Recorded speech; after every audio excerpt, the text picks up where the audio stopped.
Hey, if I said, "What time is it?"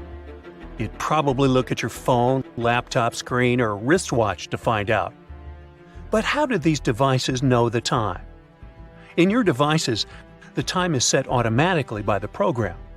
But how does this program know the exact time? People set up wristwatches before the sale.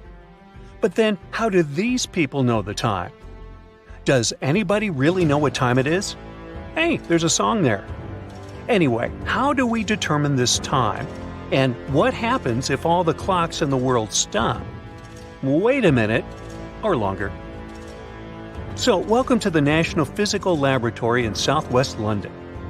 Here you can find some of the world's most famous atomic clocks called hydrogen masers. There are about 400 such devices around the world, and they help the whole planet navigate through time. All modern technologies, satellites, operating systems, GPS, flight and train schedules, and the TV program on your screen are guided by the atomic clock. And here's how they work. Imagine a pendulum. It swings from one side to the other. One swing from left to right, or vice versa, is a period of time equal to 1 second. The pendulum is not very accurate since it's not constant. Its movement may slow down or accelerate. In atomic clocks, atoms do the function of a pendulum. When they're exposed to microwave radiation, they begin to fluctuate. About 9 billion fluctuations are equal to 1 second. Don't believe me? Hey, count them yourself. The vibrations of atoms are precise and unchangeable. These clocks are not lagging behind and not accelerating. The error in such a clock can be 1 second once every 10 million years. Now, I can't wait around that long, so I'll take my word for it. Atomic clocks guide all modern technologies and communication satellites. And now, let's imagine that, for some reason, they stop working.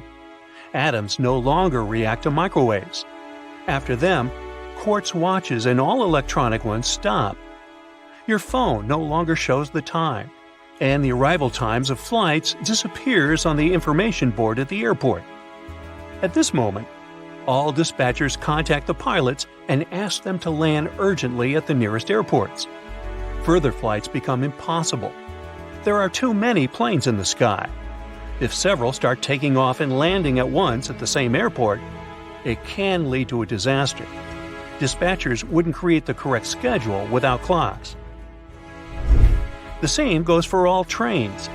Train stations can no longer coordinate trips and make switches on railway tracks. This system is too complex and can only work with a precise time. The world is beginning to plunge into complete chaos. The banking system is collapsing. Brokers don't transfer money to clients' accounts on time. People can't get their salaries on schedule. Imagine you promise to send a presentation to a client tomorrow at 2 p.m. and expect to get paid for it. The next day, you don't know what time it is, and send the presentation to the client 2 hours later. They don't get the file on time, and the deal falls apart. At large plants and factories, the schedule of the day gets down. People don't give out the necessary volume of production. Imagine some factory produces 2 tons of processed steel in exactly 8 hours. But the rhythm of work is disrupted, and this reduces the volume. Next, the steel should go to the ship. However, the ship's schedules are no longer working either. And this applies to all materials in general: wood, electrical carriers, oil, and metals. Logistic chains collapse because of the stopping of the clock. There's an economic crisis and panic in the world.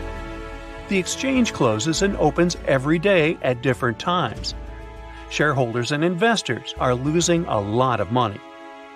Some say that the clock, not the steam engine, was the most important mechanism for the Industrial Revolution. Steam engines powered cars and ships, but they couldn't synchronize the work of many people.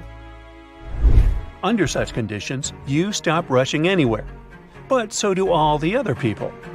You can come to the supermarket, and it will be closed because its owner overslept. But then, when its doors open, you'll find that there are almost no goods there.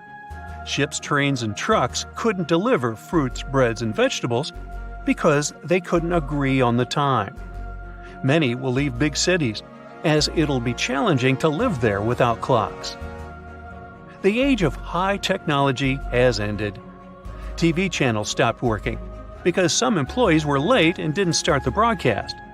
The channel host came before the operator, but the sound engineer is still sleeping because the alarm clock doesn't know what time it is. To stop the chaos, two things need to be done. The first is to accept that the former high-tech life will no longer exist. The second thing is to take an example from our ancestors. People live for thousands of years without knowing the exact time. It has been necessary only since the beginning of the Industrial Revolution. Before that, people were guided by the sun, the rooster singing, and the internal biological clock. For hundreds of thousands of years, humans used to go to bed at night and wake up in the morning. But with the invention of the light bulb, this order was violated. The industrial era forced humanity to focus not on the internal clock, but on the opening time of factories and plants. Then TV, the internet, and video games were invented, and the sleep mode established by evolution changed. But in a world without counting time, people will forget about alarm clocks again and start improving their sleep. There will be a sundial in every house. The shadow will guide humanity. Hourglasses of various shapes and sizes will be popular again in the world. Sooner or later, we will have returned to some landmark in time as it was in the past. For example, in the 19th century, people used hundreds of different time standards. Railway schedules and buses determined each of them. When the number of routes increased, people started sticking to the same time that was set in Greenwich, UK. There was a big mechanical clock that guided the whole country. Greenwich Mean Time, or GMT. Merchants, factory directors, and bankers adjusted their watches according to GMT. When all UK trains were timed, the GMT signal was sent across the Atlantic via an underwater cable straight to Harvard in Massachusetts. Then, at a special conference in Washington, D.C., more than 25 countries recognized Greenwich as the international time standard. Everything was fine. The technology worked synchronously worldwide, but the problem started. After 10 years, scientists realized that the world needed new clocks. It turned out that the Greenwich clock was inaccurate because it was based on the time our planet spent to make one spin around its axis. In the 20th century, people learned that Earth changed its rotation speed over the years. Oh yeah? It accelerates or slows down because of the gravitational influence of the Moon, the Sun, and other planets, and because of geological fluctuations inside the Earth's core. Scientists calculated that in 1900, the Earth rotated 4 milliseconds slower than at the end of the 21st century. Yes, there are people who watch this kind of stuff. Therefore, people began to develop other, more accurate clocks, atomic ones that we still use. But the strangest thing is that even these clocks don't work in the way people need. Their main problem is excessive accuracy. Earth doesn't constantly rotate the same way, so workers sometimes add additional seconds to the atomic clock or subtract them. And here's why. Ordinary clocks are based on the rotation of our planet. When the time on such a clock shows morning, it's also morning outside. When the clock shows the late hour, it's dark outside. You with me? Our planet doesn't rotate at a constant speed, and the atomic clock is perfectly stable. If the world always worked based on these clocks, then time would sooner or later deviate from the actual day and night. At some point, the sun would begin to rise at 6 p.m., and sunset would start by 7 a.m. To prevent this, timekeepers changed the time on atomic clocks slightly. All of this is necessary to preserve the usual things for people so that the morning hour on the clock and the street coincide. Well, it's time for me to make like an atom and split. Imagine a world where the laws of physics, the environment, and the conditions are vastly different from what we're used to. How would we adapt and evolve to survive in these strange new lands? Let's see. Mercury is the closest planet to the Sun and has a thin atmosphere. The temperatures there are extreme, with the day side reaching over 800 degrees Fahrenheit and the night side dropping to negative 290 degrees Fahrenheit. So, what can we do to survive these crazy temperatures and constant solar radiation? Maybe we can magically turn into metal. For example, titanium and platinum can perfectly tolerate high temperatures. But seriously though, there is an option. We could settle underground, where the temperatures aren't so frenzied. If we lived underground, we might evolve with large eyes to better capture light. We might also evolve thicker skin to protect ourselves from the intense radiation. Basically, we have two options: become metal or become moles. Let's move on to Venus. This planet is extremely hostile. First of all, Venus is known for its thick, more toxic than your ex type of atmosphere. The whole planet is covered with carbon dioxide and its surface is absolutely dry, making it incredibly hot. The average temperature is around 847 degrees Fahrenheit, making it one of the hottest planets in our solar system. Also, don't forget about the crazy pressure. Standing on Venus would be like standing 3,000 feet underwater. Only particular hardy microbes from Earth could survive in such conditions. So, if you want to live on Venus, you might have to become a microbe. But unfortunately, since we're not microbes, we have to wear special gear and equipment to survive there. Maybe we'd have to develop a heat-resistant exoskeleton to protect ourselves, as well as get some new lungs that can filter out the toxic elements in the atmosphere. Let's talk about our favorite red sibling, Mars. The first noticeable change after a few hundred years would be your new skeleton. The gravity on Mars is much weaker than on Earth, so your muscles and bones would shrink. To make up for this difference, you'd have to eat more and probably start going to the gym. Also, you'd have to adapt to the low atmospheric pressure and colder temperatures. You need to retain heat, right? That means you'd need a thicker layer of body fat. Sorry folks, but on Mars, we might become fatter. Another reason to start working out. Another big change would occur in your skin. Your skin is like a big barrier that protects you from harmful things such as bacteria, UV light, looking totally creepy, and so on. So what would happen to it? Most likely, you would turn orange, due to the carotenoids.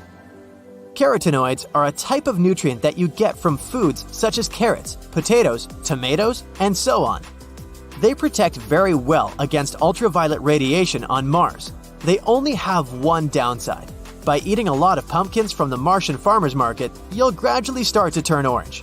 But maybe it's not so bad. Maybe life on Jupiter would be easier. Yeah, no, it has no solid land. This planet is made up of hydrogen and helium and is referred to as a gas giant. You would simply float there, like in a huge cloud. And even if you managed to land and tried to walk, it would be like moving through a super thick fog. So how would we evolve there? Firstly, we might become much larger in size to withstand the immense pressures. Secondly, the temperature fluctuations on Jupiter are enormous. The surface is terrifyingly cold and the temperature rises significantly under the outer layers of the atmosphere. Thirdly, if you lived on Jupiter, there would be no verbal language. This gas giant absorbs radio waves, so even if you were speaking, no one would hear you. There would be no music either, so no parties. And what's the point then? Hey, maybe we could communicate with sign language, but that's not so simple either. Jupiter is full of wild winds and storm clouds, so it's unlikely you would be able to see anything. So even if we evolved there in some way, our lives would still not be easy. Before landing on Saturn, you would probably want to check out its iconic rings, but you wouldn't be able to do that because Saturn's rings consist of a bunch of ice particles flying in space, so it would be extremely hard to land. So let's go straight to Saturn itself. At first, it may seem that Saturn is not bad for us. Some layers of this gas giant have quite pleasant temperatures. If we dive deeper into Saturn, it gets surprisingly warm, up to 26 degrees Fahrenheit in its second layer. This is an average temperature in countries like Sweden and Canada. But unfortunately, this is only one such layer. The rest of the planet is incredibly cold, so in order to survive on Saturn, we'd have to do a lot of work. In addition to the cold, we'd have to deal with the planet's harsh environment, including its intense storms, strong winds, and radiation. To protect ourselves from these conditions, we'd need to evolve tough skin, again, find some insulation, and so on. Next planet is Uranus. Uranus has a very different environment from Earth, with much colder temperatures, a lack of a solid surface, and a much different atmosphere. It's like another Jupiter, but with blue vibes. It's not that bad though. There's even water on Uranus. The only problem is, the planet is full of ammonia, that nasty stuff we use for cleaning, so don't be surprised if you feel the gross smell. Also, it's incredibly cold out there, almost like a never-ending winter. So what would it be like to survive in such a dark and harsh environment?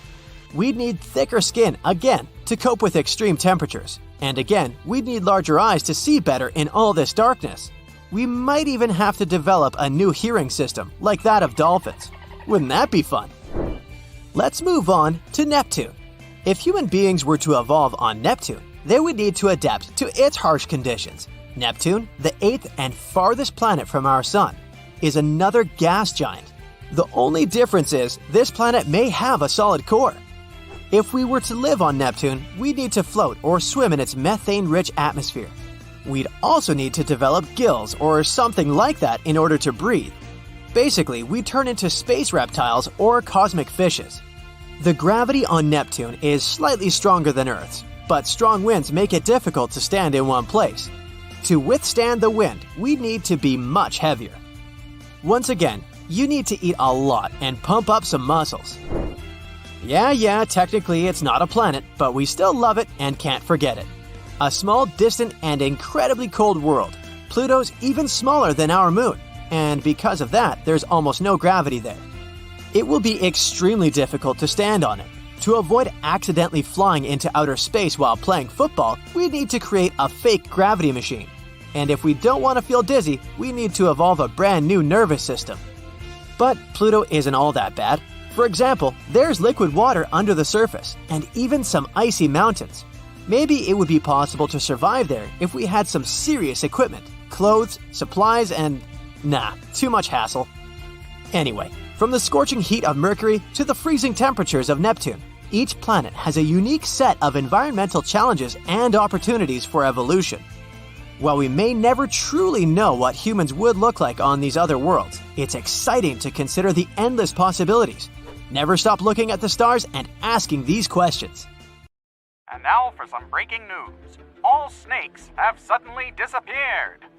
If you saw this on the news, what do you think would happen?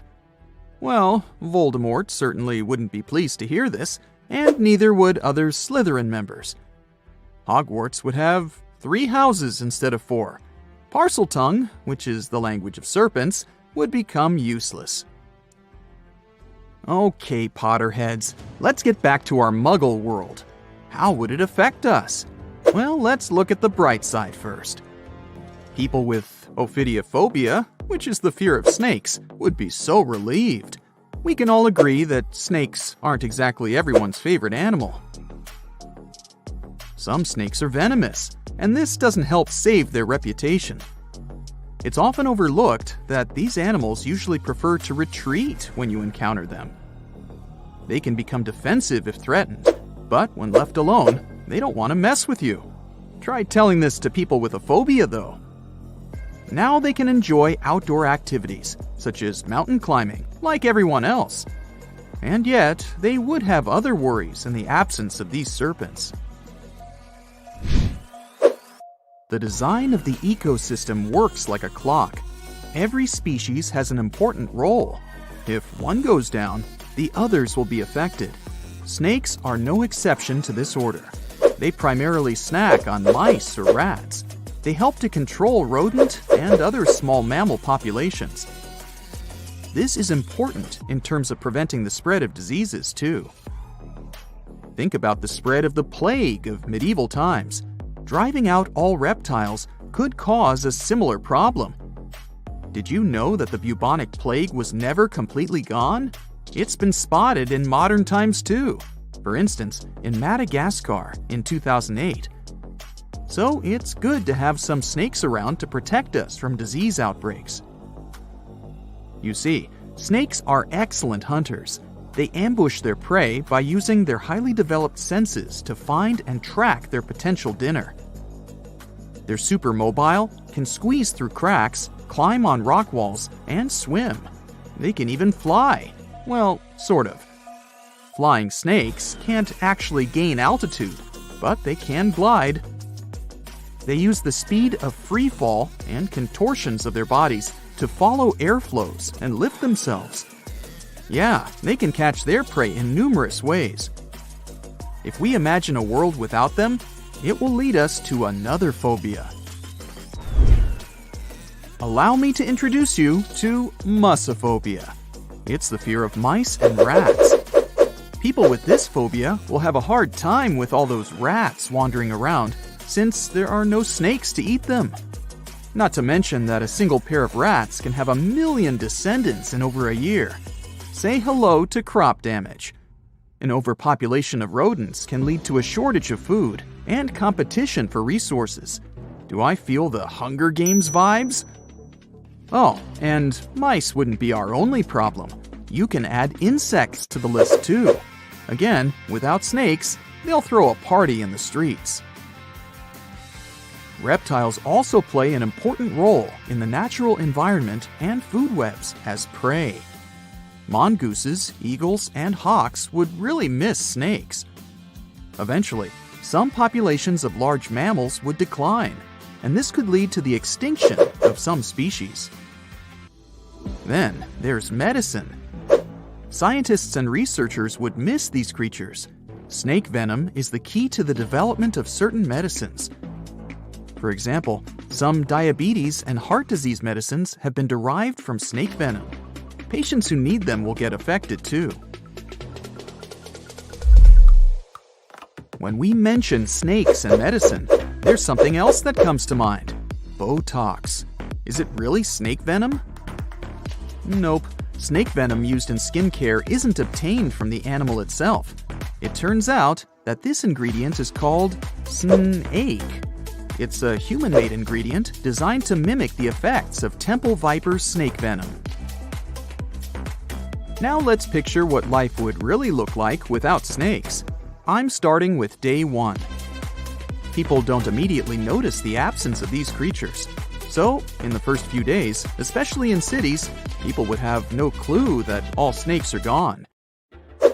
Workers in zoos could start to panic. You would see some news about snakes missing from zoos. Then people in zoo administrations would go through CCTV footage. They would be shocked to see that snakes disappeared into thin air. After the spread of this news, authorities would probably open special departments to see if they have any snakes left in their country. Then it would turn into a worldwide issue. Some sort of a global alliance would be established to investigate what happened to these reptiles and what could be done about it. By the time authorities and people understood the severity of the situation, ecosystems would already start to change. People who live in urban environments may not be directly affected in the first few months. Then they would see more mice in their houses and in the streets. Around 500,000 mice live in the network of tunnels of the London Underground, for example. The number may vary, but many rodents live in large cities. These animals would become more visible. You'd open a kitchen cabinet and, oops, you'd see a mouse looking at you from behind a jar of peanut butter. New career opportunities would arise, since the demand to live in a mouse-free environment would skyrocket. Authorities might introduce new taxes to raise money to handle this new situation. After all, they would need to provide people with safe places to live. Of course, it would be not only urban places that would be affected by the absence of snakes. The countryside would have even more problems. Without snakes, the number of pests would increase. These animals would start destroying crops and habitats of other animals, and farmers would be in serious trouble. Authorities would need to support people living there and find ways to protect the environment, which would be their top priority. Researchers and scientists would have to take a huge responsibility. Maybe they'd create artificial snakes that could be nutritious like real snakes, so that animals like eagles would hunt them and continue to live. What artificial snakes would look like is a mystery. I can't imagine them. I'll just leave it to you. If we flashed forward to 5 years from the first day of the world without snakes, we would face an entirely different world. Maybe we would have a special day for it, the 5th anniversary of the world without snakes. The changes would be obvious, but by that time, people would have probably got used to living in that different world. Some restaurants would have already made changes to their menus. Goodbye to snake soup. Then there would be new museums dedicated to snakes. You'd be able to read about the story of their evolution and see their fossils. Maybe you'd stop by the museum souvenir shop to buy a snake-shaped pen for your friend. Lastly, we would still be looking for alternatives to snake venom in the field of medicine. I mean, it's a relief for people who show allergic reactions to snake bites, but these animals are crucial for some studies and medicines. So, researchers would still be busy trying to find alternatives that could replace snake venom. If we went 200 years ahead in time, we would see a world where people have fully accepted that snakes are gone for good. So much so that younger people would only know that there was an animal named a snake that once lived on this planet. They would get to know this animal from history books and videos. Coloring books would have a cat or a dog, but not a snake. Mythical creatures like Medusa and Shamaran would become even more mystical and interesting. Oh, and we wouldn't compare a sneaky person to a snake anymore. There would be a new definition for them. We've survived the Ice Age, meteorites, and many other challenges, so we'll probably figure something out. Fingers crossed that this scenario never gets real, though. Do you have any other version of how events could unfold in a snakeless world? Whoosh! Your spaceship is almost there. Thanks to the latest technologies, you can now travel to any planet in our solar system faster than ever before. And we can finally visit other planets completely safely. You applied for a space tour, and now you're on a ship with your guide, astronauts, and a couple of other passengers. First stop, the smallest planet in our solar system, Mercury. It's only a third of Earth's distance to the Sun. The view is going to be spectacular. As soon as your ship lands on the solid surface of this rocky planet, you see an endless universe, stars, passing comets, and the Sun, 3 times bigger than we see it from Earth, with no clouds to interfere with the view. There are no moons. Mercury and Venus don't have any. You try to move, but because of your spacesuit and reduced gravity, it feels like you're on a trampoline in a slow-motion movie. It's not safe to come here during the day. On Mercury, it lasts almost 59 Earth days. Although your spacesuit keeps you safe, temperatures can get pretty extreme. During the day, they go up to 800 degrees Fahrenheit. There's no atmosphere to keep the heat, so temperature during the night can drop down to minus 290 degrees. That's why Mercury isn't the hottest planet, even though it's closest to the Sun. Venus is the second closest, but it has an atmosphere that retains the heat. You're safe in your special spacesuit, but it will still be really hard to go through such drastic temperature changes, so you need to hurry. Mercury has weaker gravity because it weighs less than Earth, which means the gravity on Mercury pulls less on your body. If a person weighs 100 pounds on Earth, they'd weigh 38 pounds on Mercury. And you do feel lighter. Hurry up, we don't have much time. You hear your guide's voice in your spacesuit. He's standing next to you, pointing his finger. Look to your left. That's why we're here. Caloris Basin. Amazing! Mercury has such a thin atmosphere, there's nothing to protect the planet from asteroids slamming into its surface. It has the most craters in our solar system, which is why it reminds you of the Moon. And now you're there, looking at the Caloris Basin, the biggest impact crater in the entire solar system, formed almost 4 billion years ago by an object at least 60 miles long.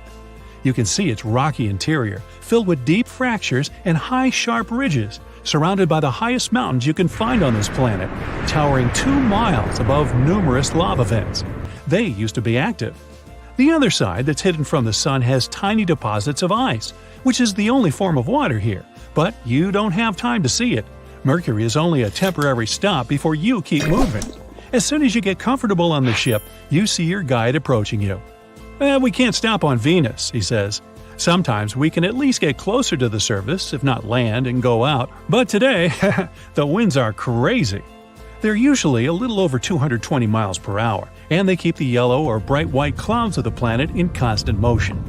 Volcanic activity formed the surface of Venus. 90% of it is solidified basalt lava, so it might not be the best place to visit anyway. Also, it has a dense atmosphere. While inside the spaceship, you get a video call on the special space communication system from your friend. She took some time off a little bit earlier than you did and went to Jupiter. Now, Jupiter is a gas giant, so there's nowhere you can land. Also, the pressure is really strong. It squishes gas into a liquid, so Jupiter's atmosphere could crush any metal spaceship that goes through the colorful clouds like it's made of paper. Visitors mostly take day trips to see it, cruising in their spaceships, taking pictures from above. It's crazy because that planet is like a stormy whirlpool of wind, and it has the brightest auroras in the entire solar system. Your friend even saw the Great Red Spot. It's a giant oval-shaped storm moving in a counterclockwise direction. It was amazing! The red spot is 4 times bigger than Earth. But the real treat was Europa, Jupiter's 6th moon. Scientists believe it's young because of its smooth and relatively untouched surface. Europa is a big oceanic world with all the right ingredients for life we haven't discovered yet. They even offer you tours where you try to discover if there's anything waiting under a thick ice shelf. Visitors have to wear some special, extra protective spacesuits because Europa receives huge amounts of radiation from Jupiter. And there's Io, another one of Jupiter's moons, which is colorful and just the most beautiful thing ever. It's the place with more volcanic activity than Earth and has the most active volcanoes in our solar system. Over 400 volcanoes, 150 of them can erupt any time. Jupiter's gravity pushes the volcano's activity. It squeezes Io like a rubber ball, and that results in volcanoes. You wish you could have been there with her, but right now you're going towards your next location. Days pass by, and at one moment, you see Earth from a distance. You feel a little bit nostalgic, thinking about your friends and family. But after a while, you get excited as you see your next destination. Finally, it's the Red Planet. You hear the distant and muffled sound of the spaceship landing on the rusty surface. Everything around you is just a barren giant desert. The wind is strong, kicking up dust. That's how those huge alien sand dunes are made. And the storm will come these days, they say. Billions of years ago, Mars had liquid water on its surface, lakes and rivers, maybe even life around or inside them. Its axis of rotation is a bit tilted, so Mars has seasons similar to those on our planet. When one hemisphere is tilted closer to the sun, it's spring and summer. The other hemisphere that's tilted away gets fall and winter. The atmosphere on Mars is way thinner than ours, so the planet can't trap that much heat near its surface. Air pressure on Mars is around 50 times lower than that atop Mount Everest. You arrive at the Space Hotel. Mars is the only planet with such hotels at the moment. On the other planets, you sleep in your spaceship, because they can't offer conditions safe enough for people to stay there for a longer time. The staff at this hotel is great. They got used to tourists because Mars is the most visited location in our solar system. The food there is great, and you can't wait to eat it and get some sleep. The next day, you wake up at dawn to get ready for some skiing with your group. Days on Mars are approximately the same length as they are on Earth. It was snowing all night, but because of the dry, low-pressure atmosphere, snow never stays for too long, so you need to take a chance. Mars has amazing mountains and valleys, and those icy polar caps were so cool. Oh, and look at those volcanoes! The next day, a small aircraft specially designed to transfer you across the planet comes and picks you up for a day trip to Olympus Mons, the biggest volcano in our solar system. It's 16 miles above the surface, 3 times taller than our Everest. You land at the outer edge of the volcano. The peak is so high, it seems to go beyond the horizon. On the third day, you visit Velis Marineus, the iconic canyon system you could only see in pictures until now. Its network of chasms is amazing, 5 times longer and 4 times deeper than our Grand Canyon. At its widest point, it's 200 miles across. You decide to spend the next 5 days in the southern hemisphere. There's another hotel there where you can book day trips to numerous extinct volcanoes in the area. Everything is covered in dust in different shades of red, orange, and brown from iron rust. But the sky is dusty all the time. You even get caught in a storm once, so no one can leave the hotel the entire day. You look at the sun, which is a bit more distant than we see it from Earth. You miss your planet where you can walk around without special suits, feel the fresh breeze, swim in the ocean, or have coffee with your loved ones. There's one more place to see before going home. It's more dangerous and complicated to visit than the others. Cygnus constellation, Kepler 16b, a planet that orbits 2 stars and actually has 2 sunsets, so you'll have 2 shadows. The planet is made of gas and rock, so it's going to be tricky to land. But the new adventure is waiting, and time to set off. You work in a large nature reserve that's home to more than 1,000 species of animals. At night, you drive through the territory in a Jeep to see if everything's okay. Most of the animals are sleeping. Suddenly, you hear the monkeys screaming. They jump from branch to branch. A herd of horses runs out of the forest. They look worried too. You hear many animals crying. Looks like some unknown strange thing has woken up and horrified the whole reserve. You see a flash in the night sky. It's a meteorite, and it's flying right towards you. You get in the car, hit the gas, and drive away as far as possible. The space rock falls right in front of you and throws your vehicle to the side. You pass out. The fallen meteorite emits some strange yellow energy. You're inside an overturned car, unconscious. All the animals have calmed down. Thousands of them silently approach the meteorite. Its energy envelops you and all the animals around. The more energy comes out, the smaller the space stone becomes.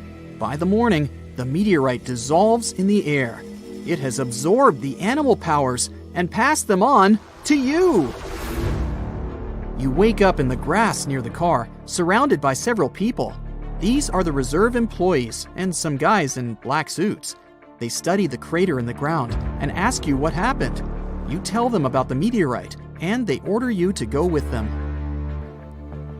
One of them grabs you tightly by the shoulder. You don't like it, and you want to break out. 2 men in black are holding you. You get angry and feel your muscles increase, and your skin becomes covered with fur. You quickly push the men away and roar. Your nails have turned into claws. You've received a bear's powers. Now you're just as strong and fierce. Agents in black are following you. You run away into the forest. You want to be faster and feel your spine changing its shape. Now you're running very fast on all 4s. You've got the power of a cheetah, the fastest animal on Earth. You're hiding in the forest. The agents are far behind you. You hear a helicopter from above. It shines a bright spotlight beam. Oh no, they've noticed you. Agents use a megaphone to ask you to stop. But you know what awaits you. Labs, experiments, life in a cage. You've seen a lot of movies about it, so you won't just give up. You run out of the forest. They release darts at you. You quickly run to a large lake and dive inside. Webbing has grown on your arms and legs. Your feet are like flippers. Your legs fuse into one big tail, and you are now a walrus. You quickly swim across the lake and come ashore on the other side. Several cars and motorcycles are circling the lake to catch up with you. There's another forest ahead, but this time it's too dense. There's not enough space to develop great speed, but you can get the strength of a monkey. Your hands get longer and your fingers become stronger. You jump up a tree, climb to the top, and inspect the reserve. You need to go south and get to a small town to eat and drink. After a couple of hours, you reach the reserve's border. Now you have to jump over a high fence. Your legs are getting strong. You jump like a kangaroo, but it's not high enough. You fall to the ground. The helicopter catches up to you. You get lizard powers. You get sticky scales on your palms. You quickly climb the concrete wall and jump to the other side. You find yourself in the tall grass.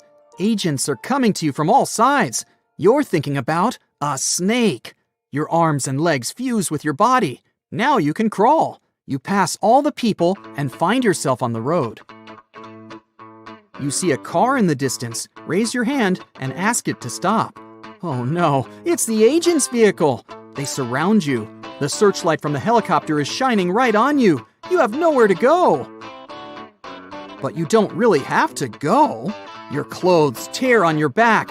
Huge wings grow out of your shoulder blades. You rise into the air. It's pretty cold here, but the feathers on your body protect you from the wind. Great! You can fly! It's incredible! Ouch! You feel like someone has pinched you from behind. It's a dart. They got you. You want to sleep and fly down. You make a hard landing near a small wooden house. Agents are running after you. You get the powers of another animal and pass out. People in black are searching the house territory but can't find you. Maybe the dart with the sleeping pill didn't work on you? After a few minutes, they leave. Meanwhile, you're sleeping peacefully against the wall of the house. At the last second, you managed to get chameleon powers. You merged with the wall and became invisible. You sleep for a couple more hours. The dawn breaks. A rusty rover pulls into the yard. Some old man and a dog come out of there. It runs up to you and starts licking your face. The old man realizes that there's an invisible person in front of him. You come to your senses and tell the old man what happened to you. He gives you some food and clean clothes. You thank him and go away. Now you need to leave the country as soon as possible. You're thinking of a bat. Your legs become overgrown with wings and webbing. You have fangs. You fly without seeing anything. Your eyesight has gotten worse, but your hearing is just fantastic. You have echolocation power and can emit ultrasounds at a high frequency. Somewhere in the distance, you hear a scream of a familiar person. Oh no, it's that old man. The agents attacked him. You turn around and fly straight to the house. One of the agents sees you. He's screaming in terror. You land and think about a rhino. Your body becomes enormous and your nose gets longer. You accelerate and knock down several agents. Then you turn over their car, run into the house, and pull out the old man. He gets on your back as you're now a horse, and you ride far away from there. You reach the mountains. The old man looks tired but grateful for the adventure. You can't share his joy because you don't know how it will end. You ask the old man to hide while you distract the pursuers. You're thinking of an animal. Your legs and arms turn into hooves. You're jumping up a cliff like a mountain goat. They can't get you here. But at that moment, the helicopter appears again. The agent is aiming a dart at you. Needles are growing on your back. You've got porcupine powers. You release a couple of needles into the agent. It distracts him for a few minutes. At this moment, a cougar jumps at you out of nowhere. It scratches you with its claws. You think about a lion and get its powers. You get on your back feet and growl loudly. The cougar gets scared and runs away. The helicopter is flying up. You speed up, jump off a cliff, and get the powers of the fastest bird in the world, the peregrine falcon. You dive down at great speed and land in the forest. Now you need to find the old man. You have a nose like a dog. Now you can smell your friend and walk towards him. At this moment, you come up with an excellent plan for how to stop those people in black.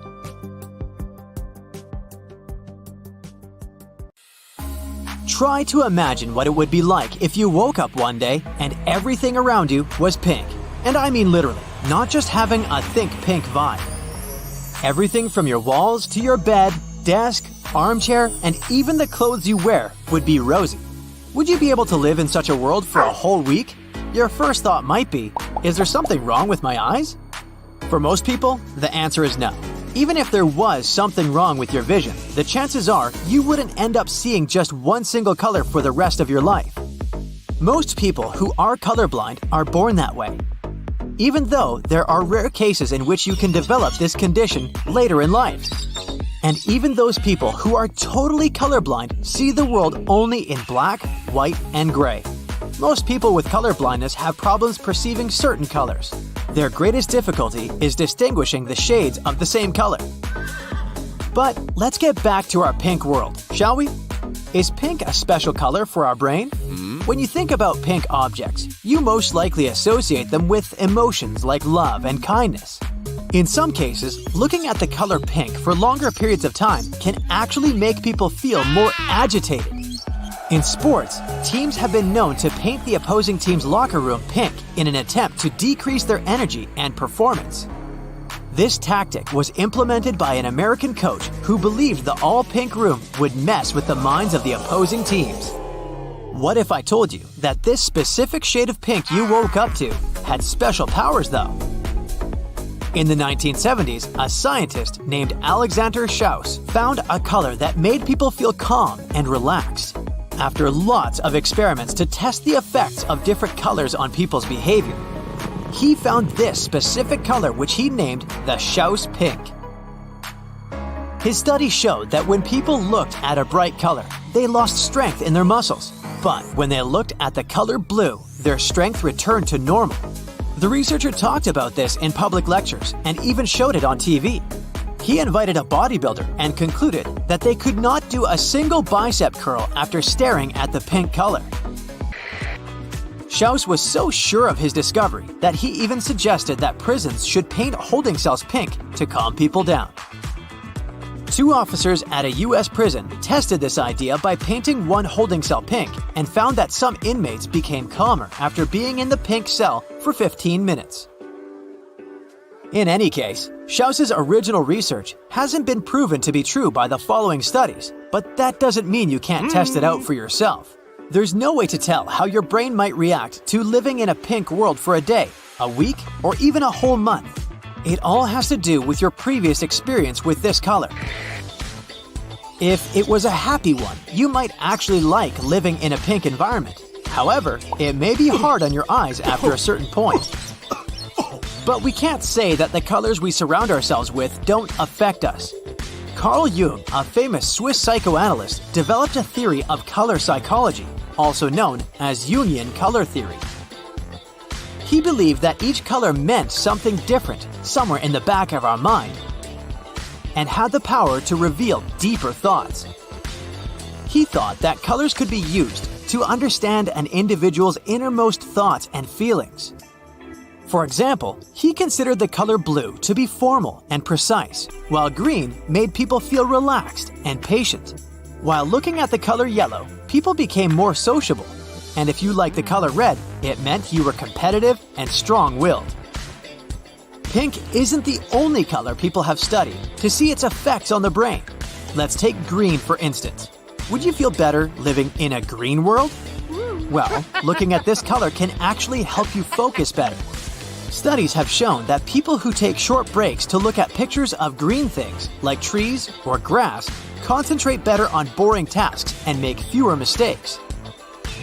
This is because green is a soothing color that is easy for our eyes and brain to see. I mean, it's the color we often find in nature, so it's no wonder most of us find it soothing. When it comes to red and orange, we should use these in moderation. So, no orange houses for me, thank you. These colors can make you feel more energized and active, but too much can be bad. Researchers concluded that being surrounded by red or orange for long periods of time can make us fussy. Let's not forget about blue. It can make you feel calm and rested. But it can also make you feel gloomy, especially those darker shades. Waking up in a blue world might come with its own set of problems, depending on the shade. Then, there's the problem with blue light. It's the type of light screens emit. At times, it can be bad for your sleep because such a light can trick your brain into thinking it's still daylight. It can make it hard for your body to produce the hormones you need to fall asleep at the right hours. To avoid these issues, it's a good idea to avoid blue light screens for at least an hour before bed. How about our eyes? Is staring at the same color for longer periods of time any good for us? Not really. If you look at one color for a long time, for starters, it can change the way you see other colors. Back in the day, people used old computer screens that featured a lot of green hues. Because they were exposed to this color a lot during a normal working day, they would see everything with a purple tint for a while after they stopped using the computer. The explanation is simple. The part of the eye that was responsible for seeing green got tired. It got compensated by other parts of the eye that were more rested, those responsible for the red and blue hues. What do you get when you combine red with blue? That's right, purple. These days, most people use computer screens that are white with black letters, so this problem doesn't happen as much. This change in our eyesight is also explained by the McCullough effect. It's a phenomenon that happens when people perceive a change in color of an object after it has been looked at for a long period of time. In 1965, Celeste McCullough found out that if you looked at colorful stripes for too long, it could affect how you saw things for months. Her experiment had people looking at colorful stripes, then at black and white ones. If you do this for long enough, you'll end up seeing the monochrome lines in color too. Just like how a camera flash can make your vision go blurry for a bit, this effect can last for a long time if you look at the stripes for too long. Does the color you stare at make any difference to your eyesight? Well, not really. There is no evidence to suggest that a certain color can trigger the McCullough effect. It's rather caused by a combination of factors, like changes in the way the brain processes visual information, fatigue of the eye muscles, and changes in the way the eye's retina responds to light. What about light? Exposure to some sunlight is important for our well-being, but you've surely heard this one since you were little. Don't stare directly at the sun. Is there really any evidence that it affects our eyes, or is it just another myth? Turns out, it is indeed dangerous. When you stare at the sun for an extended period, ultraviolet light enters your eyes. It then gets through the internal lens onto the retina and reaches the back of the eye. When this light-sensitive tissue is exposed to UV rays, it can get damaged. You'll end up seeing spots for longer than just a few seconds, or even have permanent eyesight damage. This process can happen quickly, even in just a few seconds of direct sun gazing. Have you ever wondered why all planets are perfectly round? And what if these celestial bodies decided to break the rules and change their shape? Would we end up with square planets, triangular moons, or maybe even intergalactic shapes we can't even imagine? Well, let's find out. So how do planets form in the first place? The universe is filled with swirling clouds of dust and gas. These clouds, called molecular clouds, consist of various elements and compounds, such as hydrogen, helium, carbon, oxygen, and so on. They're like a cosmic kitchen filled with the ingredients needed to cook up some brand new planets. The first step in the recipe for planetary formation is called the accretion theory. Let's say that something happens that causes gravitational instability, like a supernova goes off nearby or something. This pushes the gas and dust in the cloud and causes them to come together. Because of gravity, these particles start falling toward a central point. They become more tightly packed together, like when you squeeze a ball in your hand. And eventually, they're squeezed so hard that the cloud starts to flatten into a disc shape, kind of like when you mix flour and water to make pizza dough. This disk is called a protoplanetary disk. It's also spinning because the cloud's particles had some rotation to begin with. Now, imagine these tiny dust particles and gas molecules dancing around in the disk. Sometimes they bump into each other, and when they do, they stick together like Velcro. These little clumps of dust and gas are called planetesimals. They're the building blocks of planets. And as the planetesimals continued to collide and merge, they grew larger and larger, forming protoplanets. The protoplanets were getting serious about their size, and their gravity became stronger. Some of them got so massive that they became the grand masters of their cosmic neighborhoods, the planets we know and love. Each planet had its own unique recipe of gases, rocks, and sometimes even water. But why do the planets look like spheres? Well, it's all because of gravity. Let's go back to our protoplanets. Imagine you're squeezing a balloon with your hands. The air inside of the balloon pushes back, creating pressure. Something similar happens with planets. Gravity squeezes its material inward, pulling in towards the center. And since gravity acts equally in all directions, it pulls material from all sides toward the center of mass, resulting in a sphere-like shape. And that material pushes back with pressure, resisting the force of gravity. In the end, they both find a sweet spot where they balance each other out. It's called hydrostatic equilibrium. a fancy term that means everything inside a planet is in balance. But that's not all. Another thing that makes the planet spherical is their rotation. Think about a ball of Play-Doh or something like that. Imagine you spin it rapidly. The material starts to push outward, making the Play-Doh bulge at the equator and flatten at the poles. The same thing happens to planets. As they spin on their axes, the combination of gravity and rotation pushes the material outward, making the planet bulge at the equator. They low-key want to become disks again. However, gravity doesn't want any lumpy planets. It wants them to be nice and round, so it keeps pulling on the material, trying to make everything as compact as possible. Eventually, gravity wins, and the planet settles into a spherical shape. Let's take some examples from our planetary playlist. Jupiter, the giant of the solar system, loves to show off its oblateness. It spins so fast that it becomes noticeably squished at the poles and chubby in the middle. It's like a spinning top with a cute belly. Saturn, the ringed wonder, also joins the oblate party. It spins around with its beautiful rings, and its oblateness is even more pronounced than Jupiter's. These examples show how rotation can give planets a unique shape. They go from being perfectly round to having a delightful bulge around the middle. It's like cosmic pottery, where the spinning motion creates a playful and distinct shape. So now you know why the planets are round. But what's more interesting is, what if they weren't? What if they were, let's say, cubical? Or even triangular? Well, let's see. A cube-shaped or a triangle-shaped planet would have its mass spread out in a completely different way than a sphere. And you know what that means? Gravity would be all shook up too. On a spherical planet, gravity pulls everything towards the center because the mass is evenly distributed around that center. But when we introduce a cube-shaped or triangle-shaped planet, things get interesting.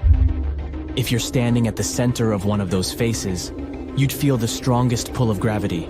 That's because the faces are the closest to the center of gravity. And as you venture away from the center and start walking towards the edges, gravity starts playing tricks on you. You would feel the struggle against the steep-angled gravity. Walking on those edges would feel just like climbing a mountain, or walking on a super steep slope. All because gravity wants you right in the middle of the face, and nowhere else. Now imagine the terrain along the edges and corners. It's a barren, rocky, and dry landscape. Why? Well, all the water would pool in at the center of each face, leaving the edges high and dry. And the air quality? Well, it's either non-existent or so thin that it can't support life. Not the coziest place to set up camp, that's for sure. And don't forget your warm clothes, lunch, and hiking boots. You'll need them because of the crazy climate. The type of climate you'll encounter on our cube or triangle-shaped Earth depends on how it spins. If it rotates at its corners, each side would enjoy a mild, temperate climate. However, if it rotates on an axis through two of its faces, things get intense. Picture a roller coaster version of our current climate. Some faces would be polar wonderlands, icy and chilly. The top and bottom faces for the cube, and the bottom face for the triangle. Meanwhile, the other sides would be completely different. In a cube, they would be scorching hot with an equatorial climate that would make you break a sweat. Instead of sunlight gently curving along the surface, it would directly beam onto these faces. Talk about feeling the heat. And on a triangular planet, the sunlight would strike the faces at an angle. This angled sunlight would create fascinating temperature variations across the planet. Imagine this. As you move from the base of the triangle towards the tip, the temperatures would gradually decrease. The base, where the sunlight hits most directly, would be the hottest region, just like the equatorial climate we're familiar with on our spherical Earth. But as you venture towards the tip, the angle of sunlight would be less direct, leading to cooler temperatures. But the base is still super cold and dark, since the sunlight doesn't directly reach it. So the triangle would be absolutely crazy in terms of temperature changes and climate zones. By the way, you know that cozy blanket of air we call the atmosphere? Well, on our angular Earth, things would get a little topsy-turvy. Gravity would be pulling stronger from the center of each face. The result?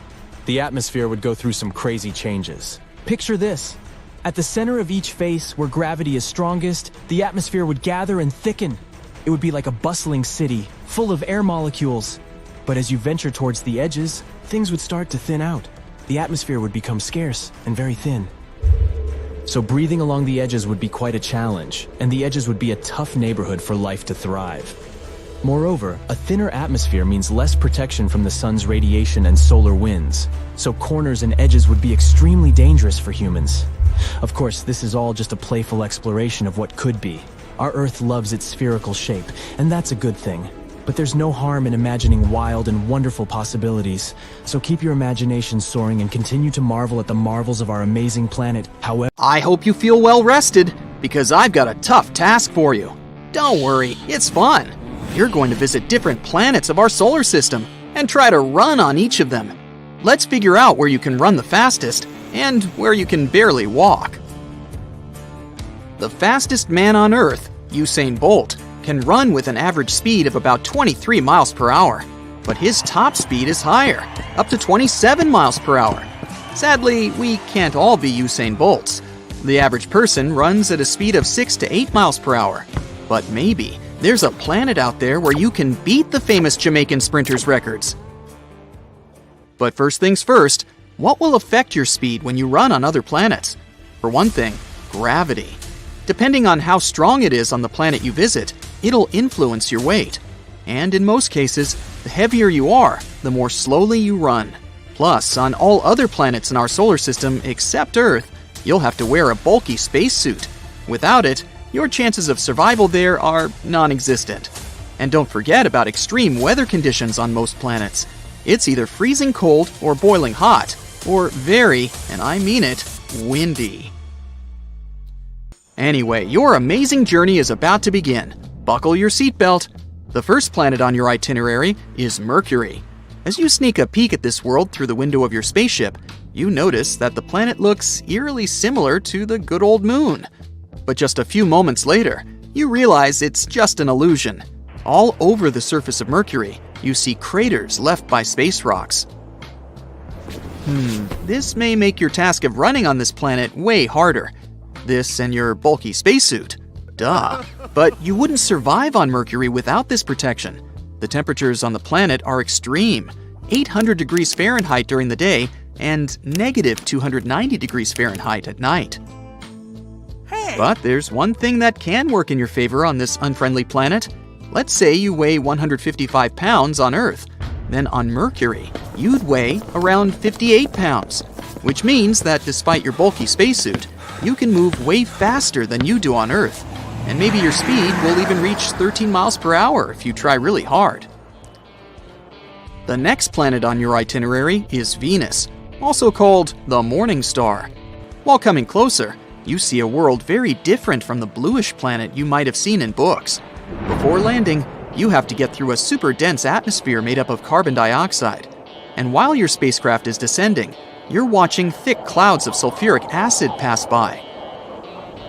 Venus is often called Earth's twin because these two planets are of similar size and density. No wonder that on Venus, you weigh almost as much as you do on Earth, 140 pounds. So your weight is a bit smaller here, but don't forget about your spacesuit. And still, because of almost the same conditions on the two planets, you'd be able to run a bit faster than on Earth, at around 8.5 miles per hour. Your first impression of Mars is that it's freezing cold. The average temperature here is about negative 80 degrees Fahrenheit. Even from afar, the planet looks reddish. Once you make your first step on the Martian surface, you understand why. The ground's covered with rusty-colored dust. The same fine dust is floating in the air around you. Wherever you look, you see golden, brown, tan, and even greenish hues. They depend on the minerals that make up the soil. The size of the dust layer varies from area to area, but in most places, it's around 7 feet thick. That can make running much more difficult. On Mars, your weight would be much smaller than on Earth, a mere 58 pounds. This will help you achieve an impressive speed of 12 miles per hour. Aren't you a champ? What's that on the horizon? It looks like a tornado. Is it a dust storm? Then it's time to make a run for it. Dust storms sometimes cover the entire planet, and you can even see the largest ones from Earth. And now you're facing a problem. You see, Jupiter, as well as Saturn, is a gas giant. This means that the largest planet in the solar system, and Jupiter is so large it could swallow 1,300 Earths. doesn't have any solid surface. Well, you'll just have to imagine what your running workout would look like if you could run on Jupiter. This planet has an atmosphere that consists of hydrogen and helium gas. During your descent, you admire thick brown, yellow, red, and white clouds. They make the planet look colorful and beautifully striped. On Jupiter, you'd weigh 390 pounds. You'd have to break a sweat to simply walk there, wearing your clumsy spacesuit. If you could step on the planet's surface, that is.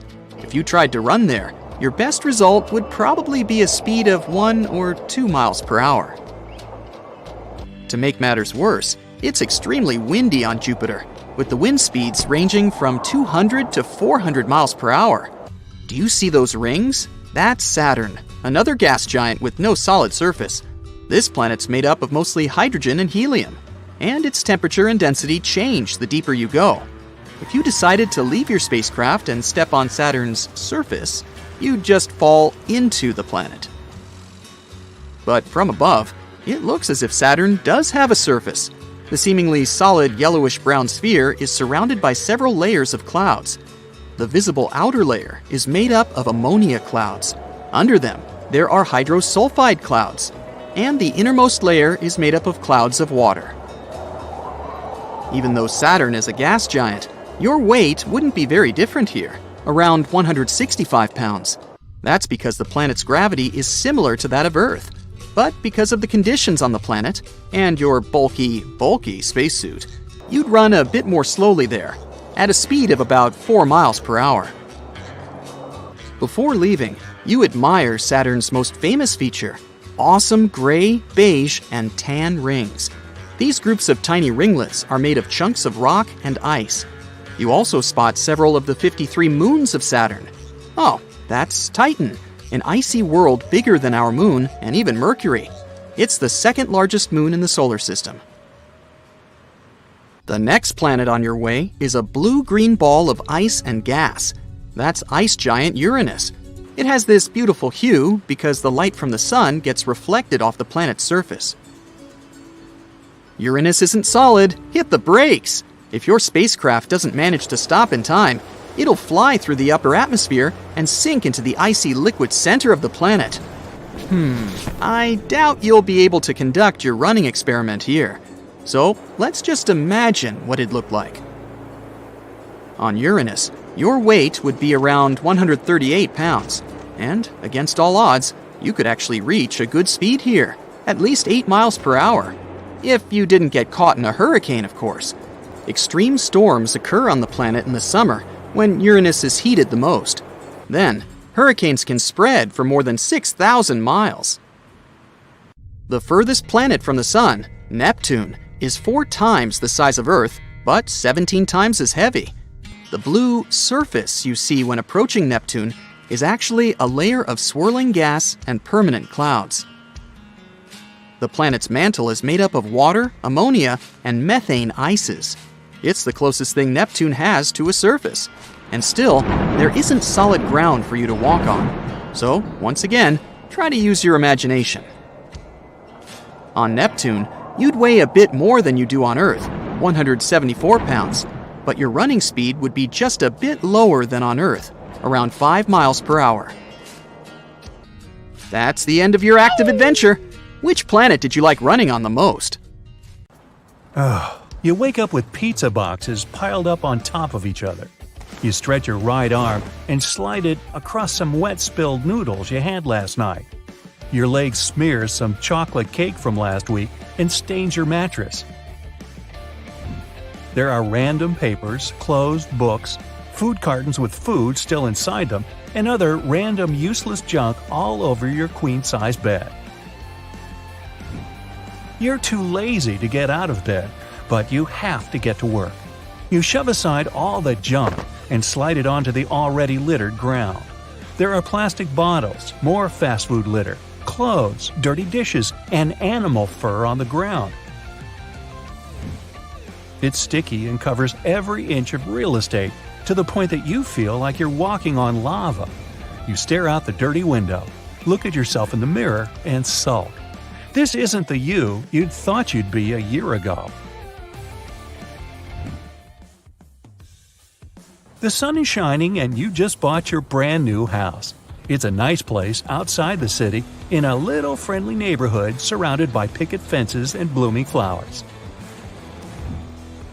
Your neighbors come up to greet you just as you pull in the driveway.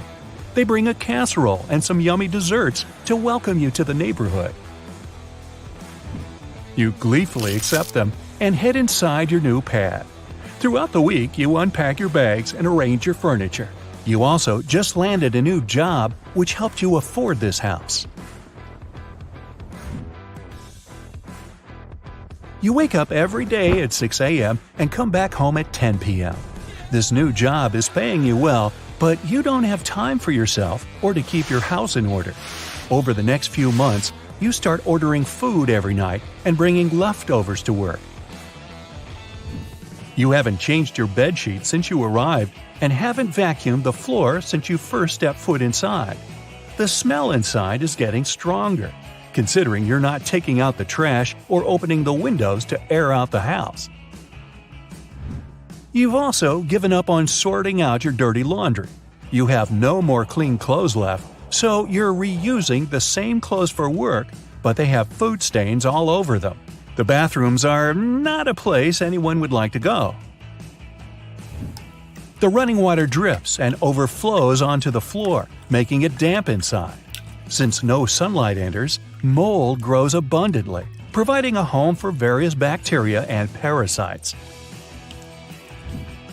It's no wonder you call in sick every month. So much work has made you lose sight of your house and has affected your performance at work. You've gotten multiple warnings and have been told to take care of yourself and get new clothes or wash the ones you have. But the more clothes you buy, the more dirty stacks of clothes appear all over your house. There's no place to sleep anymore. Your bed is a mountain of junk, and your couch is home to boxes you haven't even unpacked since you moved in. You order a sleeping bag and crash in the dirty kitchen. Cockroaches are crawling on every inch of the kitchen floor, counter, and little crawl spaces. Rats have chewed on most of the wooden furniture and created a network of underground tunnels for them to access every area of your house. You hear the little rat tails clacking on the tiles whenever they run past your ear. You try to sleep, but the dishes in the sink are so stacked up that the dripping faucet channels water to run through the plates and glasses and splash on your forehead. You pick up your sleeping bag and place it in the basement. The smell is unbearable. There is moss growing in every corner and even a small puddle of stagnant water festering and providing a home for mosquitoes, bacteria, and other vermin. The rats and mice use this small pool as a swimming ground to have pool parties and clean themselves up after a long day of eating your food and creating tunnels. There are thousands of rats in every corner, but you somehow don't mind them anymore. You see little nests of baby rats in the dark corners. The wooden foundation is failing and being eaten away by termites and the buildup of mold. You wake the next day with rat footprints all over your body and go to work only to be kicked out and sent back home to clean yourself up. You try to shower, but the pipes are clogged and only a few drops of dirty water land on your body. You go to the backyard that has a dirt-filled patch where you were supposed to build a swimming pool, but didn't have time to follow up on it. You lay your sleeping bag on the dirt and try to find a garden hose to clean yourself. But rats have gnawed through the plastic, so it can't spray properly. Either way, you rinse yourself with water and try to dry yourself with some garbage bags, since you can't find your towels in the sea of trash. You go back inside to watch TV, which surprisingly still works. You clear some space on your couch and order pizza. You have a stack of pizza boxes stacked on top of each other, forming a makeshift coffee table, and you rest your legs on it. The pressure and weight of your legs allows some insects to scurry away that have been eating the leftover crusts and cheese. The doorbell rings and you get up and answer it. The delivery guy is already in his car driving away from the stench. They all know you by now. It's a good thing you paid online. You go back to watching the movie while seeing some more critters crawling all over your TV set. Hours pass, and you realize that you need to wake up early for work. You make some room to sleep, but scratch your head on some sharp object lying around the couch. Months pass. The neighbors stop talking to you, and even straight up ignore you. They avoid you every time you leave your house. Mostly, they gossip and comment on your house. All the pests that came from your house are spreading throughout the neighborhood. Pest control cars are driving in and out of the neighborhood, visiting a new house every day. Flies and maggots have settled your house to the point that it's impossible to walk around and not have some flies circling your face. Anyone who drives by the neighborhood knows that your house is the source of the infestation. Many more months pass, and your house is unrecognizable. It's impossible to see the floor, and the walls have scratches all over them. Rats have taken over and nibbled on just about everything. They've become your new friends when eating and even finish some leftovers for you. The basement is completely flooded, and the water is leaking out to the main road. Other creatures have sought shelter in your home, including stray cats and dogs, raccoons, possums, and even bats. You have broken glass all over the floor from the busted light bulbs, and your mattress has holes all over it. You wake up with pizza boxes stacked all over you, and then look at the mirror. It's your 1-year anniversary of moving in, and this isn't the life you imagined. Out the window, you see your neighbors selling their homes, with some already gone, including the one who welcomed you when you first moved in. You turn around and, as if for the first time, you finally see that your house is such a mess. You spot a picture of yourself hanging on the wall. You put it there when you first moved in. You decide to fix your house and clean it all up. You know it'll take weeks or months, but you skip work and begin by cleaning up your room. You get boxes of garbage bags and start stuffing trash inside. You buy 3 new vacuum cleaners and start collecting all the dust and debris that has collected over the past year. After a couple of hours, you have over 20 garbage bags outside your house waiting to be collected. The stains will need to be scrubbed away, and the destroyed furniture will need to be thrown out. After 2 months of hard work, you manage to get rid of all the trash you can find. It takes you another week to scrub the floors and walls and order new furniture to replace the broken, chewed-up ones. The biggest challenge is getting rid of the remaining pests and fixing the basement water problem. After making some phone calls, you get some pros to fix the water and get rid of the vermin. It takes you a total of 4 months to turn your place into a minty fresh pad to live in. Your garden is blooming, and you go back to work in fresh clothes with a wide smile. And you get to meet your new neighbors, who have heard all about you. Yep, you have some fences to mend, don't you? It's dark, and you can't see anything. There's slime all over. The ground is soft and moving. You try to find your way around by feeling the moving walls around you. After a while, you hear some painful screams in the distance. You call out for help, but no one responds. You're a captain of a ship, and you are just consumed by the mighty Kraken. You keep tumbling over, not knowing if you're even going in the right direction. The screams get louder and louder. It's only a matter of time before you see someone. As you make your next step, a large piece of wood swooshes past you, almost knocking you down. That piece of wood was from the ship that the Kraken had swallowed. It had also swallowed the entire crew alive, so they must be somewhere inside the beast's belly. You keep following the screams. They lead you down another path that looks like an esophagus. You grab a piece of wood and slide down the slimy insides. It's dark, so you rip out a piece of cloth from your shirt and wrap it around a large plank, setting it on fire. This makeshift torch allows you to see where you're going in proper detail. You can see the large veins pumping inside. Each vein can fit more than 3 people through it. After a while, you start seeing more debris from your ship, including the treasures you had discovered and kept in the bottom. But now, those huge piles of gold are worthless since you're out looking for your crewmates in this dark, smelly interior. You reach a point where there seems to be multiple tunnels around, each leading to a different point. You know it's impossible to climb back out from the mouth, so going deeper is the only solution. You decide to go with your gut and slide down the smallest tunnel, which is covered in slime and other liquids. You snuff out your torch and tuck it away to use it again later. You slip through and get stuck for a while. The Kraken is still swimming, but seems to be taking a break and stops. The giant veins and blood vessels slow down, and the flesh tunnel that you're crawling through becomes wider. Before you know it, you are plummeting down the large shaft until you reach a liquid pool. The second you splash in it, you start to feel the acid burning through your clothes. You're in one of the Kraken's stomachs. You take off your shirt and paddle on a plank, rowing yourself across the acidic lake. You can see more broken pieces of your ship scattered around. Out of nowhere, the Kraken springs into action and starts swimming rapidly.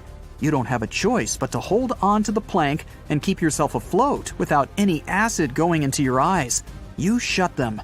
Now, you're tossed further down the stomach where the digestion is happening. Over here, the acid is even stronger and melts anything that's in it. The smell is atrocious, and you can't find your way to leave. But in the distance, you see some of your crew members stranded in the middle of a small stomach island. You see some sharks still swimming around that haven't been digested yet. There's nothing you can do at the moment but try to get through and make it to your crew members. You get on another piece of wood and row yourself toward them.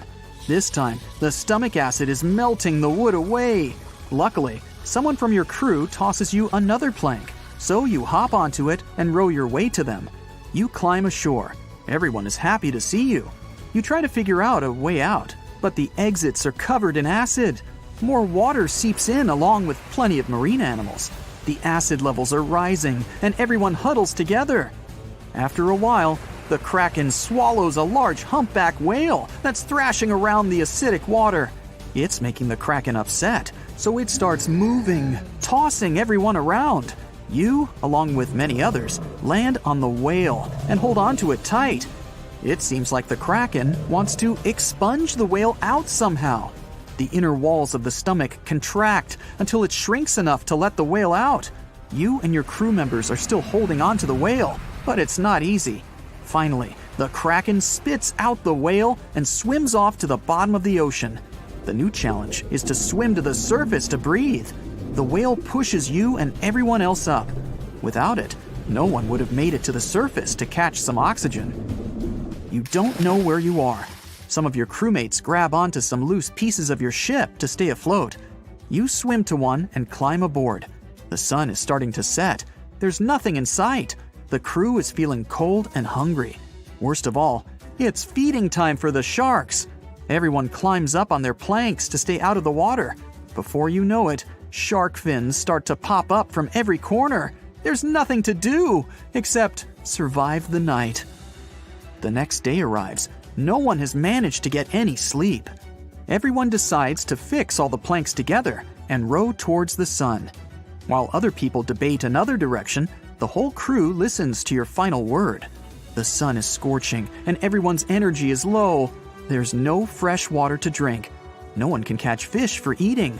There's still the ever-looming threat of sharks and the Kraken. One of your crew members spots something in the distance, which appears to be an island. Everyone cheers and hugs each other and paddles their way there. After a few hours, you reach the island and stuff your hands in the sand. Someone is running around, while others embrace the sand and palm trees. But for some reason, something seems off. Some birds are flying around.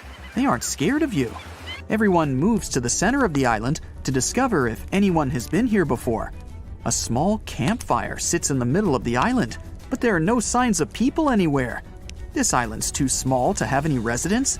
There seems to be no sign of anyone who has ever visited it, besides the campfire. After a while, the island starts moving. Everyone climbs a tree, and water covers the island. In the distance, you see a large figure emerge from the water and turn towards you. It's a giant sea turtle.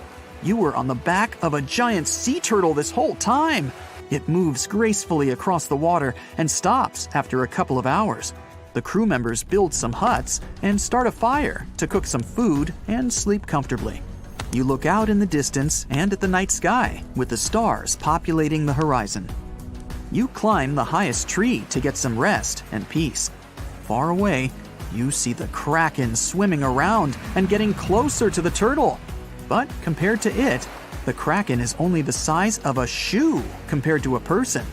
The next day, you tread around and discover the rest of the Turtleback Island. Some unique animals you've never seen before are living here. Some of the most exotic birds are flying around, and the animals don't seem to take you as a threat. You reach the top of the mountain covered with trees and vines to get a good look at the island. You have a panoramic view of everything and discover that there's a huge hole in the ground right below you. And you see what appears to be digging tools left by other explorers. You gather your crew and rush to the hole. You have to make your way through vines and climb over some challenging terrain to reach there. The main question is, where does this hole go if the bottom of this island is a giant turtle shell? You step on the site and see many abandoned tools and plans. You pick up a map and see that there is an X marking for treasures beyond anyone's imagination. You gather your crew. Everyone picks up some of the equipment. Another scary question is, why did they abandon this equipment? You study the plans.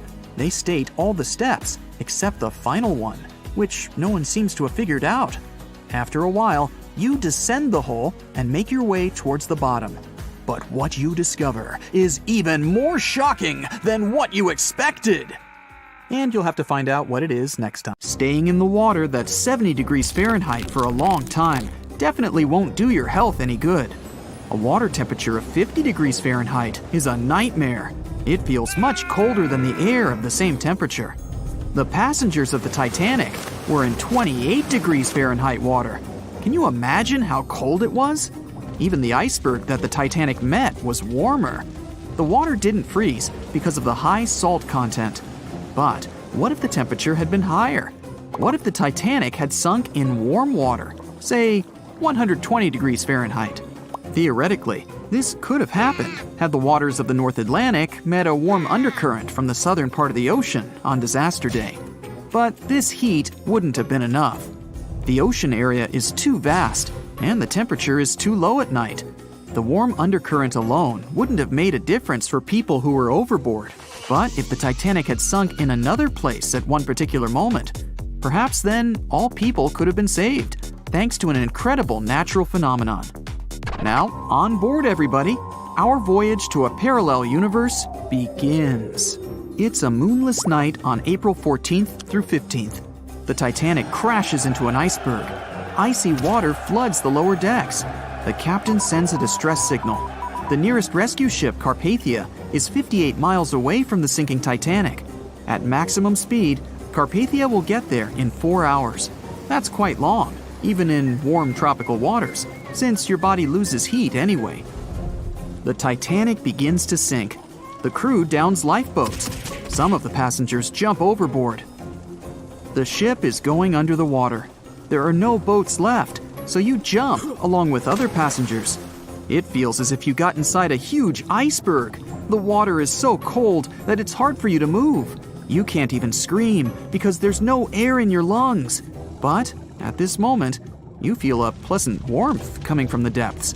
The heat rises above your knees and waist, then reaches your neck. Finally, you regain control of your muscles and can breathe deeply. You notice that all the other passengers feel the same warmth. The water becomes a little hot. It makes you happy. But in a moment, horror replaces your delight. The ocean begins to foam. And not because of the high temperature, but because something is rising from the ocean floor. You hear a heavy, low sound coming from the depths. It's not a sinking Titanic, but something bigger. You can see a huge iceberg nearby. It's melting, and a huge chunk is breaking off from it. 1 million bubbles appear on the surface. Then you feel something hit you in the leg. Thousands of strange lightweight rocks are rising from below. There are also massive plates among them. People use them as lifeboats. You climb on one of those rocks and look at the ship. It doesn't sink, since all the water is bubbling and pushing the vessel up. You take one of the small rocks and understand everything. It's pumice. An underwater volcano has woken up right under the ship. Thousands of tons of volcanic rock are floating to the surface.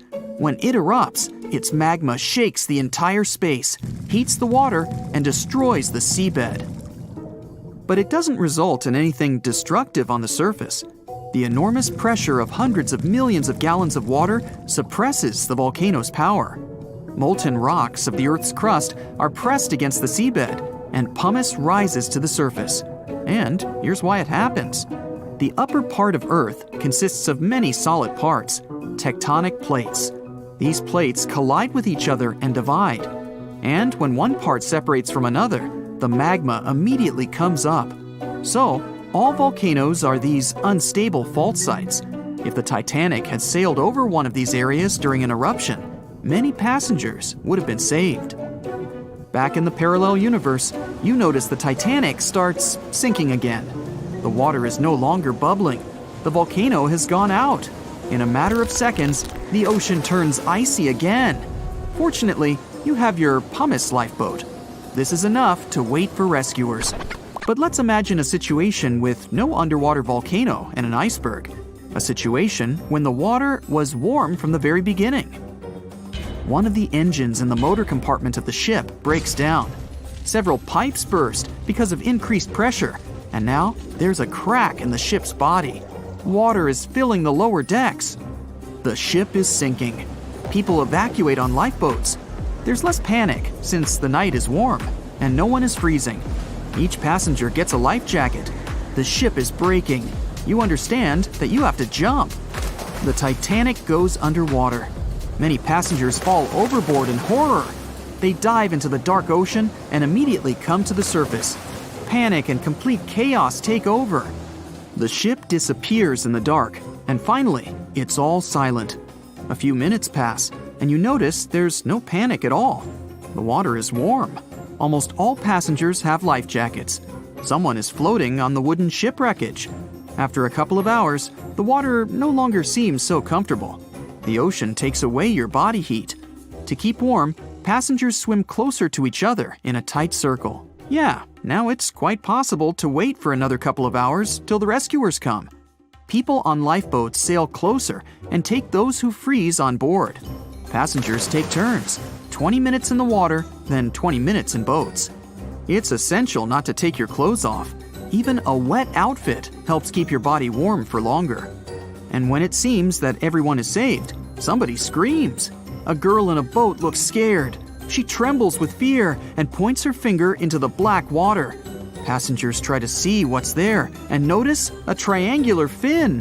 1, 2, 3. There are so many of them! The noise of the sinking ship has attracted a group of sharks. And now, they are circling the survivors, hoping to satisfy their hunger. They're swimming slowly. It doesn't look like they're going to attack. But you should keep your eyes open, as these fish are some of the world's most aggressive and dangerous sharks, the bull sharks. They can be agile, fast, and unpredictable. They don't swim in the cold waters of the Atlantic, but the water in this parallel universe is perfect for them. The sharks are strong and sturdy. They create the illusion of slowness to relax their prey. They're called bull sharks because of their short, blunt muzzle, like that of a bull, and they like to hit a target or other sharks with their forehead. Several fish are ramming boats. Someone falls into the water. Fortunately, people help them back on board. The sharks aren't going to retreat. Chaos and panic ensue. People are screaming and splashing the water with paddles to scare away the fish, but it doesn't help. One of the sharks opens its toothy mouth and clings to a boat. At this moment, you notice more fins nearby. A pack of great white sharks arrives at the party. They are some of the most dangerous animals on the planet. They're big, fast, and strong, and their 300 triangular teeth lined in several rows are sharp as blades. Great white sharks swim around the boats and scare away the bull sharks.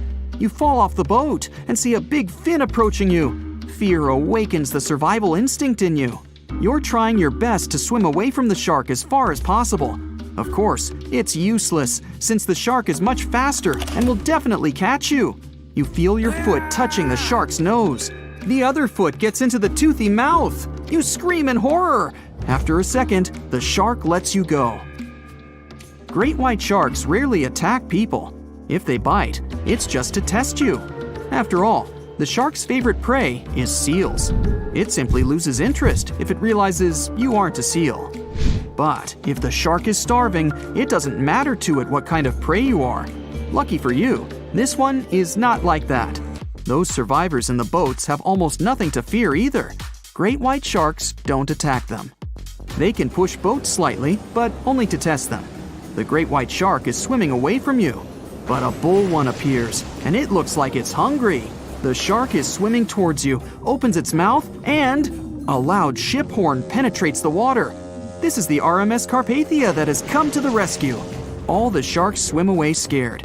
All passengers are saved. Back in our universe, another ship that had been nearby could have saved the passengers much earlier. But that's another story. The stage is set. You're in the spotlight, and everyone is looking at you. The piano's glossy texture shines brightly in the light. You lay your fingers on the keys and start playing. Since you have 20 fingers on each hand, you can hit multiple notes and make the sound richer. Each piano chord can have extra octaves and additional notes now with 40 fingers on the piano. After you finish, everyone stands up and claps for you. The sound of clapping is so loud since the palms are huge to fit 20 fingers on each hand. Now you're in a boat in the middle of a lake, ready to go for a swim. Your friend pushes you in and races you to the shore. Since you both have 20 fingers and toes on each limb, it's easy to swim and paddle. They act like natural rudders. You beat him and make it to shore. After that, you swim back to the boat, paddling with your hands and feet. After swimming, you go for a hike and notice a nice wall to scale. You get your gear ready and place each large palm on a nice fitting rock. Your grip is tight and you hang on to many different rocks that aren't the typical size of a 10-fingered rock. You manage to climb to the top and see the breathtaking view of the countryside. An iron suit and a confident smile. Yup, you're ready to nail that interview. You walk into the building like you own it and wait for someone to escort you to the CEO's office. Everyone notices your confidence and smart look. You're called in for your interview. You unleash your disarming smile and pop your suit up. You enter the room and extend it for a sturdy handshake. With 20 fingers, you release a pressurized grip that leaves the CEO impressed and eager to know more about you. You leave the building gleaming with a winner's attitude, and it's not long before they call you back for another interview. Okay, you've got this. 20 grocery bags in the trunk of your car and one trip.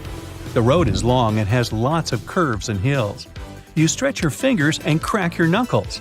You plan out the weight distribution so you can have it evenly divided on each hand. With 20 fingers, you grip different bags and hold 10 on each hand. It's heavy, but hey, think of it as a leg and shoulder workout. You take them out of your trunk and make it quickly across the plain all the way to your house. Success! In one trip, you managed to get all the bags except one. Oh wait, never mind. You put the bag inside another bag before you left.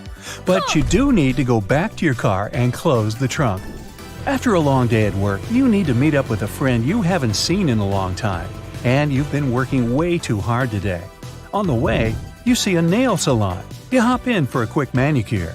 But with 20 fingers on each hand, it's like doing a treatment for 2 people. Time is ticking, and you only have one hand done. Your friend calls you and tells you that she's waiting for you at the coffee shop. On to your next hand. After a while, you finish and rush to meet your friend. You're late, but at least you look good. You're attending a new tech launch with dozens of people showcasing all the new products. Many of the phones are slightly larger than phones suited for 10 fingers and 2-handed people. The phones are large enough to be considered mini tablets. You pick up a sample phone and click away. Since you've got 4 thumbs, typing on the keyboard is smooth and easy. The screen is long enough to be supported by the rest of your fingers on each hand. You move over to the computers and see something interesting that catches your eye. A laptop with a wide keyboard for your fingers to type effortlessly. You open a file and type away. You're surprised at how easy it is to write a quick document. Too bad you have to wait until it's officially launched so that you can get your hands on one of these bad boys. You're at the gym warming up and getting ready for the next exercise. You enter a boxing ring and practice sparring with a boxing bag. Since you have 20 fingers on each hand, each fist you lay on it is stronger and louder than with a regular 10-finger fist. After each punch, you stretch your body and continue sparring. You move on to other exercises to get ready for the big day. You're in the forest practicing your bow and arrow aim. You line up 2 cans side by side, and another 2 cans side by side. You take your bow and extend it backwards with 10 fingers on each hand. You place 2 arrows neatly and let loose. You strike both cans with ease. Now, let's up the ante by adding 4 cans next to each other. You turn your bow sideways and retract the arrows until there's enough pressure to release. You pull back and let the arrows fly off. Another success! You knock out 4 cans without breaking a sweat.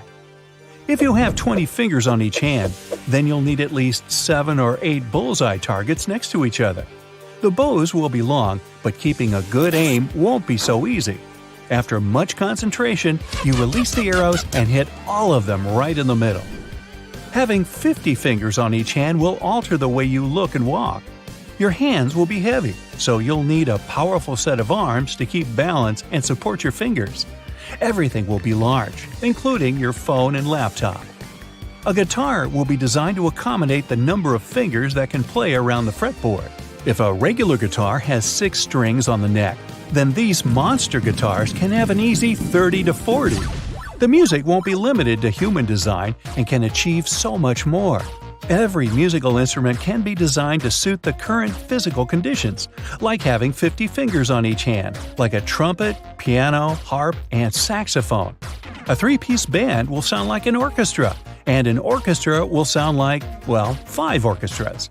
You're chilling at home playing some video games with your friend. Each control is the size of a coffee table. A hand that can support 50 fingers on each hand is no joke, so a controller is supported by a little stand pinned to the ground. There are so many buttons and pad controls that it's easy to get lost just by looking at it. You're playing a game of soccer while controlling each player in the game individually. With such power to move and coordinate 100 fingers in total, your brain is larger than average, and your multitasking skills are on point. In the end, you beat him. And after a rematch, he beat you. In the third game, you both hit a stalemate. You prepare a high five and slap his 50-finger palm with yours, producing sound waves that reach your neighbors across the street. A lot of fingers on each hand means that tangible and ergonomic things have to be a lot bigger than average. Going to a jewelry shop is a headache since you have to find the right ring that fits any of the 50 fingers on each hand.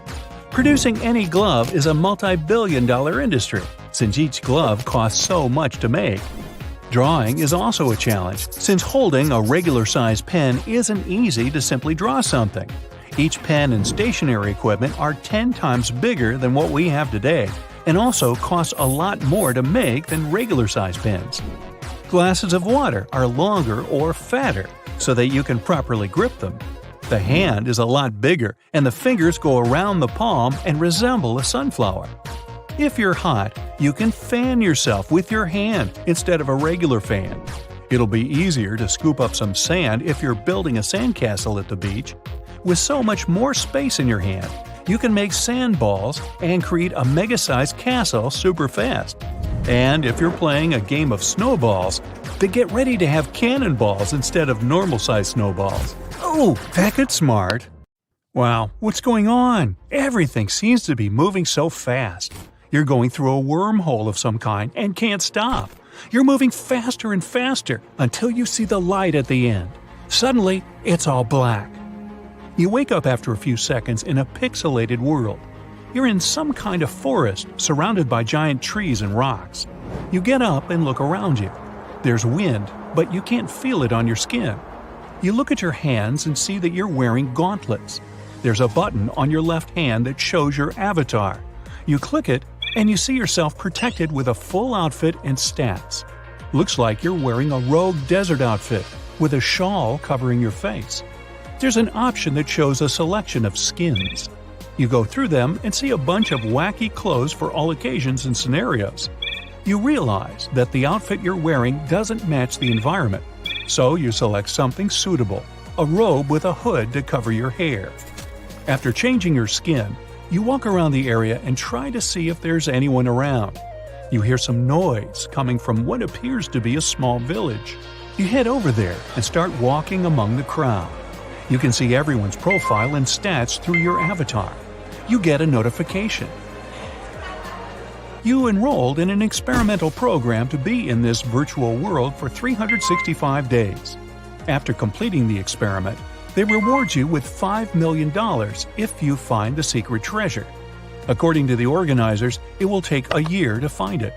The clock starts ticking. The first 10 people who find the treasure will win the prize. You approach different kiosks to try and find a way to interact, but nothing is working. After walking for a while, you get a notification that someone from the experiment is nearby. They're not too far on the map, but it doesn't tell you who they are or what they look like. You approach the character and see that it's a female mage dressed in a flashy way. Before you say anything, she tells you that every conversation is recorded, so you have to be careful. She shows you some features that you missed. She has the option to transport you to other metaverses. She opens a portal and takes you to a randomly generated reality through a wormhole similar to the one you went through on your way here. You close your eyes and wake up in some empty city. It's raining heavily. You get a notification that you're in an unknown area of the metaverse. You change your clothes to blend in with the environment and snoop around. You get to the town square and see that this place is on the dark side of the metaverse. The girl took you off course to delay you from finding the treasure. You can't find the girl who took you here, and for some reason, you can't transport to another metaverse. Another notification pops up, showing you that 2 more people from the experiment are nearby. You start walking, keeping your head to the ground. You bump into someone from the experiment, looking like a giant lizard.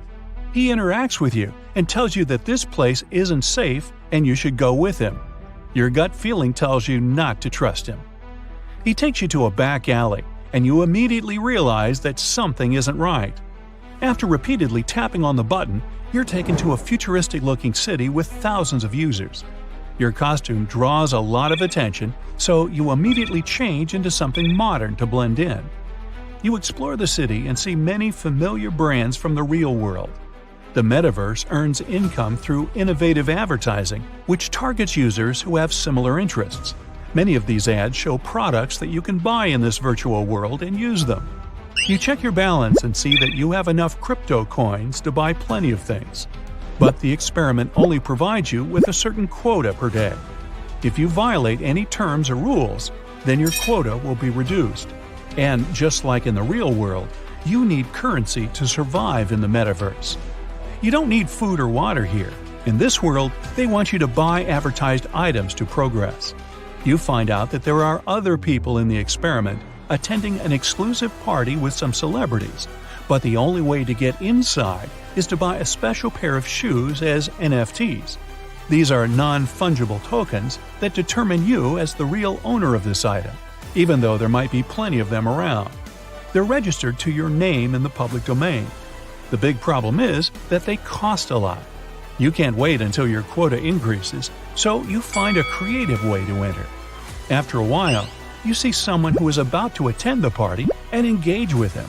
He accepts, and you propose trading one of your valuable skins for his shoes. After negotiating, he finally agrees, and you get the shoes to enter. You're automatically accepted and try to mingle. The theme of the party is hip-hop, so you change skins for the occasion and try to find more people like you. No luck. You find an ornament, which is your first clue to getting closer to the prize. The people at the party notice that you're in the experiment and try to kick you out. But after dodging the security, you grab the ornament and break into safety. The ornament reads that for the next few months, you'll have to visit the 4 corners of the Earth. You just can't jump into any metaverse randomly. It has to be adjacent ones. So, one by one, you head to different parts of the metaverse to search for clues, collecting precious NFTs and trading them with random users to unlock other places. You visit places from scorching deserts to Candylands and everything else in between. A few months later, you finally complete the quest for the ornament. You're in the final spot, which is a sky town in the clouds. Everything is powered by the wind and giant birds. You get a notification of a clue that reads, "You're closer to the prize. You have to cross the threshold of reality to find the treasure." You scratch your head in confusion, trying to understand what it could mean. Suddenly, you see the girl who took you to the dangerous metaverse town. She is one of the few people who reached as far as you did. She then disappears into the crowd. You can't let her beat you, so you start chasing her. You can spot her running through the crowd. You get caught up with some people who initiate a conversation with you. She gets on a giant eagle and flies away. You spend the next couple of months trying to figure out where to go. You revisit some of the old places to see if you missed out on anything. Only a month left until the experiment ends. Then you realize that you've been doing it wrong the whole time. You teleport to a random location and get into the wormhole. Now you're on the threshold of reality. So while you're floating through space, you stop the teleportation halfway and freeze there. You open your stats and see that you can't access anything except one hidden button. You've canceled many trips halfway, but this option wasn't available before. You click it and find yourself in the land between reality and virtual space. You're in the Limboverse. Everything here seems so real. You can even smell and feel objects and temperatures. But the landscape is flipping, and you're trying to jump across the floating marble tiles to reach the diamond. There's a fire underneath you. You try to remember that this isn't real, and nothing will happen. You jump across until you finally reach the end. The virtual space starts glitching as you approach the diamond. You grab it and add it to your inventory. You read a message, "The treasure is in you." A secret menu opens and reveals the $5 million in your bank account and a sign-out option. You tap on it. Another wormhole takes you back to reality. You take off your VR glasses and see your bank account filled with the prize money. You look around and notice the rest of the volunteers still in the game. After checking the time, you find out that you were in the metaverse for only 12 hours, even though it felt like a year out there. The food on the tables in the cruise ship's dining room seems freshly made. It looks like everyone just picked up and left. You panic and run outside to the main deck. There are plenty of slippers and sandals lying around, but no people around. You bend over the railing and see that the cruise ship is still moving. There's not a single staff member in sight. Your first guess is that they've all gathered somewhere for some reason, so you make your way to the captain. You walk through the long and maze-like corridors before you reach the control room. The door is wide open and someone has set the ship to cruise control. Some scenarios play out in your head. Scenario number 1 is that while you were asleep, everyone else woke up and decided to pull a prank on you, so they must be hiding somewhere on the ship. When you freak out because no one is around, they'll pop out of nowhere and surprise you with an awesome party and cake. The second scenario you come up with is that while everyone was enjoying their cruise, the ship accidentally entered the 4th dimension with everyone, including the animals on board. But then, why did they leave you behind? The third possible scenario is that everyone found a better cruise ship nearby and decided to abandon the ship for a better one.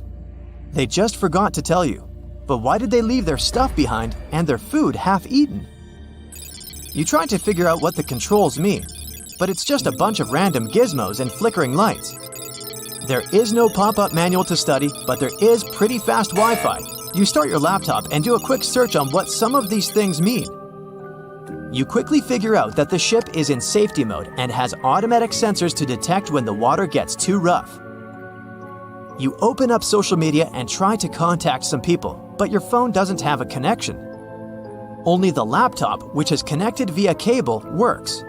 There's a radio to contact the mainland. You ring in, but no one's answering. Suddenly, your notifications pop up.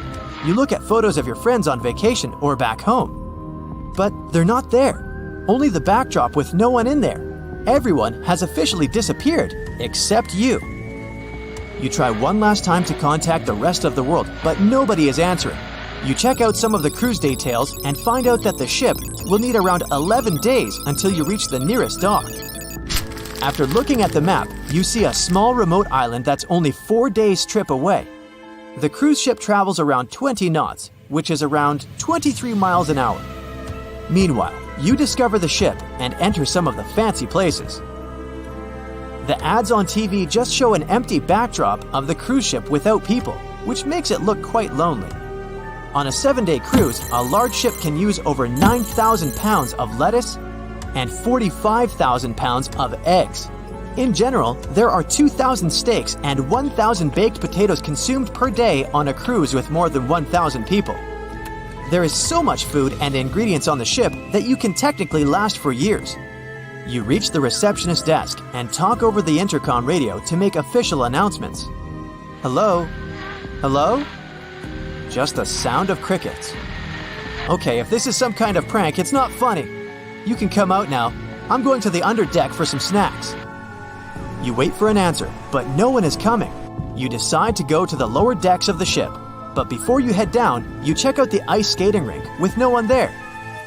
You slip on some ice skating shoes and go for a little spin. It feels good with no one to bother you or tell you what to do. After that, you check out the game room and play some arcade games. You use the coins from the counter and play for hours. The sun begins to set, so you decide to have a refreshing drink and enjoy the view. You sit on the top deck where only the VIPs are allowed and grab the biggest sunbed to lay on. It's so quiet that you can hear the ocean waves. You fall asleep there and wake up the next morning because of the bright sun. You walk around trying to see what to do. You grab a golf club and start swinging. You get the balls into the ocean and keep playing until you get bored. You realize that you got sidetracked with the activities and want to go to the lower decks of the ship. You check out the staff-only entry with a pass that you found lying around. You start descending to the bottom. It's getting darker. The power isn't working, so you grab a flashlight and look through the rooms. Crew members usually live in a dorm-style room with shared bunk beds. They have a common area for eating staff meals and have access to other recreational activities. The kitchens that serve the main restaurants are also located in the bottom areas. All the rooms look the same. There's a lot of noise coming from the engine room, which makes it creepy. The pipes are clanking and popping sounds bust from random places. The lights are flickering. There are shadows following you as you're moving with the flashlight you picked up from one of the rooms. You're scared. You call out to see if there's anyone there, but all you hear is your own voice echoing through the corridors. You're lost.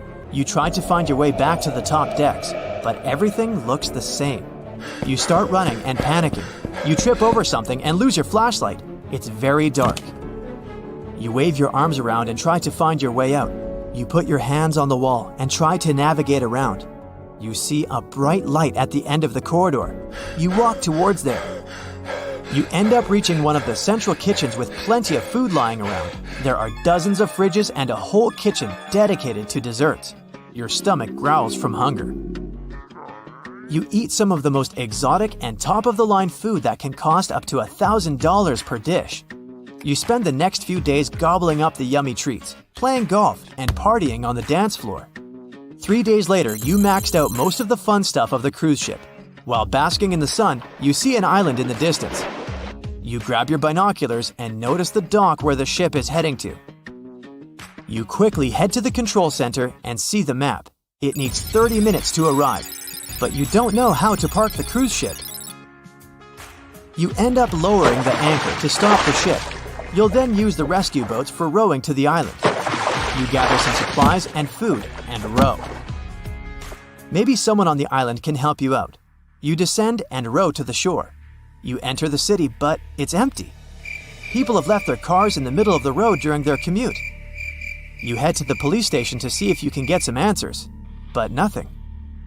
Months later, you've explored the whole island and saved plenty of food from the cruise ship. After 5 years, you've taken complete control over the island and learned how to drive the cruise ship properly. You haven't seen a single person since that day on the cruise ship. It's like everyone picked up and evaporated. 10 years later, you're sitting in the radio tower. You have a full-grown beard and fields of crops all over the island. You haven't stepped foot on the cruise ship for 3 years. Suddenly, you catch some signal on the radio in Morse code. Someone from the mainland is trying to contact you. You decide to get back on the ship and make your way there. Imagine you wake up one day to a world with no electricity, no internet, no money, no work or school, nothing that you're used to. No, you're not in California when they shut the power off. You're not even in your own home, because you've been magically transported to the Stone Age. What could possibly happen next? Of course, your first reaction would be shock, but let's move past that. You've now accepted that you get to experience life Flintstone style. First, let's look around. This is your cave, where you live with your family. You have your own sleeping area that's covered in animal skin. However, you might also live in a primitive hut supported by mammoth tusks and ribs, with an animal skin over it as protection from the rain. Your morning routine won't include a quick trip to the bathroom or to brush your teeth or a hot cup of coffee. And if you're wondering where the Stone Age people did their business, well, it was basically anywhere outdoors. How convenient. Just pick a bush and go. All right, it's time to get out and explore the New World. But hey, don't forget to put on your clothes. No, nothing comfy and trendy from the mall. Back in the day, humans used the skins of the animals they hunted to create simple, rough loincloths. To make these hides more flexible, they had to chew them. Let's assume you already have an outfit for today and don't have to strain your jaws right now. Thousands of years in the future, humans will learn how to smoke these animal hides to make them last longer and start making tunics. What about footwear? Scientists believe it was present around 40,000 years ago. Take a small piece of animal skin and wrap it around your foot. Then stuff hay under the heel to create some kind of sole. Voila! One shoe is done. Do the same with the other foot, and you're ready to roam. Now, don't be scared. You're not going to face a giant mammoth right outside the shelter. Ancient humans were pretty smart and learned animals' habits because it was the only way to survive in the wild. So they chose caves or built huts in the safest places they could find. Now go down to the river and wash your face. Are you curious to find out what you'd look like in the Stone Age?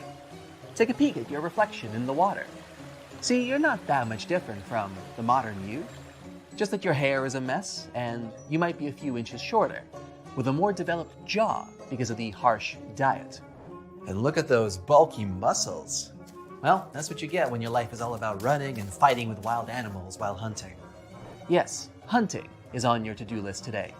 But first, it's time for breakfast. Luckily, you have some leftovers from dinner. Eggs, wild fruits, and berries. Sorry, no gas stove to cook the eggs. Why not try to do it over the fire? Here's a free tip. Find 2 small but sturdy and dry wooden sticks. Place some dry leaves or a chunk of your own hair at the base for kindling and rub the sticks vigorously against each other. Keep going. Be patient. Okay, finally there's an ember. Good job.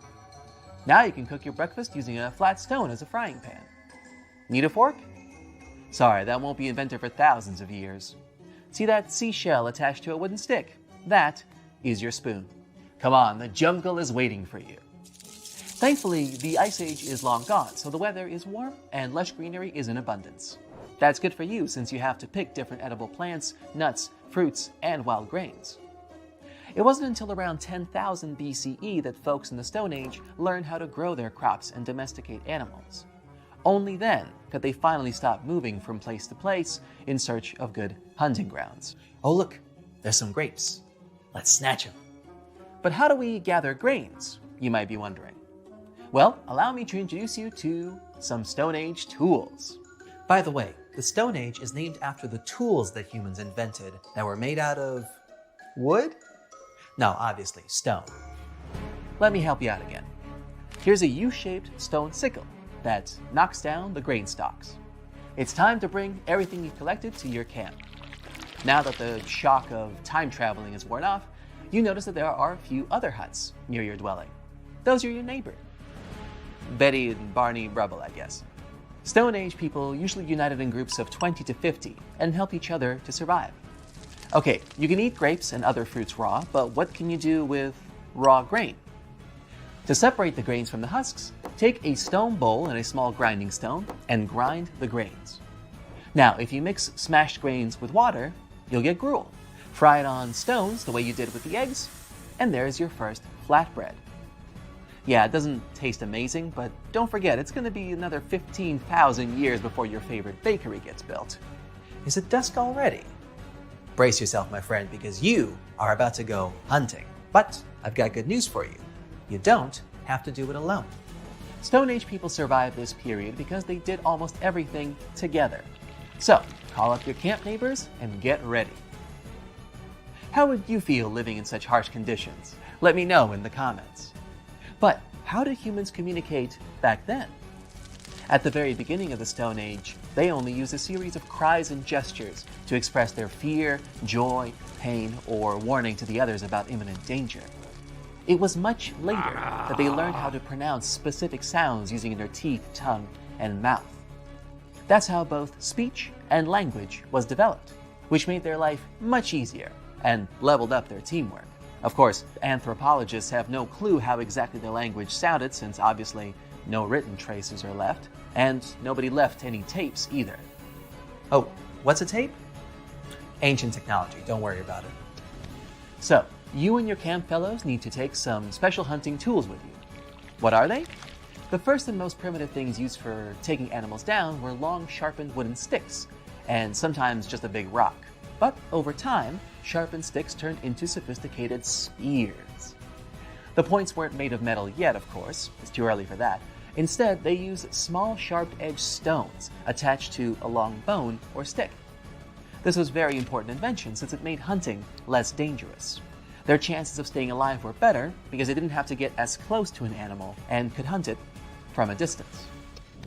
As dusk settles, your hunting group goes deep into the jungle.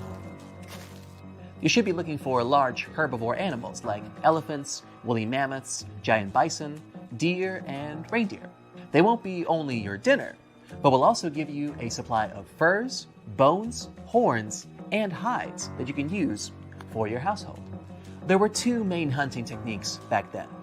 The first was rather time-consuming but safe. It included digging a huge hole around the place where animals went to drink water. That hole served as the trap for your game. But you're going to have to dig it out without a spade or shovel. You'll need the help of a digging stick, a wooden stick with a horn at the top, or a large cleaver, an oblong-shaped stone or bone. After the hole is ready, you'd have to hide nearby and wait patiently for an animal to fall in. The other technique required the whole hunting party chasing the animal down and forcing it into mud and water channels where they get stuck and have no way to get out. Did you see that? It's a deer. Run! Run as fast as you can and try to corner it straight into the swamp. Oh no, got away. Yeah, not every hunting session is going to be a success. In fact, most won't. But your tribe still needs something for dinner. Better move on to fishing then. Don't worry, you won't have to catch fish with your bare hands. Fishing nets and harpoons are at your disposal. Nets were made from tree bark and grass. The oldest one, found by archaeologists, dates back to 8,300 BCE. Harpoons made of antlers usually had a rope to pull the catch back up to shore. It was used mostly for big targets like whales, tuna, and swordfish. Okay, once you've asked around where a good spot would be, throw the net in the river. Now you have to wait. Oh look, there's some fish. Pull the net with all your might. Come on, tribe, help him out. I mean, don't look at me, I'm just narrating here. All right, good catch, and not a moment too soon. You've just made sure you won't go hungry tonight. Bring what you caught into the camp and get some rest. The others will take care of the catch. Now I know what you're thinking. It's all work and no play. And yeah, life in the Stone Age was anything but easy. But still, humans did have some forms of entertainment. No, you're not going to an amusement park or a cinema, but you can pass the time playing music on flutes, made from bird bones and mammoth ivory. You can also take up a hobby like crafting, making necklaces and bracelets from tusks, bones, and shells. Or you can get full-on artsy and draw patterns on your body using a paint made from ochre. It's a type of red clay. Or paint some pictures in a cave. Carve something crazy to make archaeologists in the future wonder what it meant. Can you smell that? It's dinner time. Go on, enjoy it, you deserved it. Doesn't it taste so much better since you worked so hard for it? Alright, now that you've experienced a day in the Stone Age, let's take you back home to the modern day. The next time you complain that your internet is too slow or the food you ordered is 15 minutes late, think about how much harder life used to be for people in the Stone Age, and how it is only thanks to their tireless efforts to survive that you and I get to enjoy our pretty comfortable lifestyle today. That's it for today. So hey, if you pacified your curiosity, then give the video a like and share it with your friends. Or if you want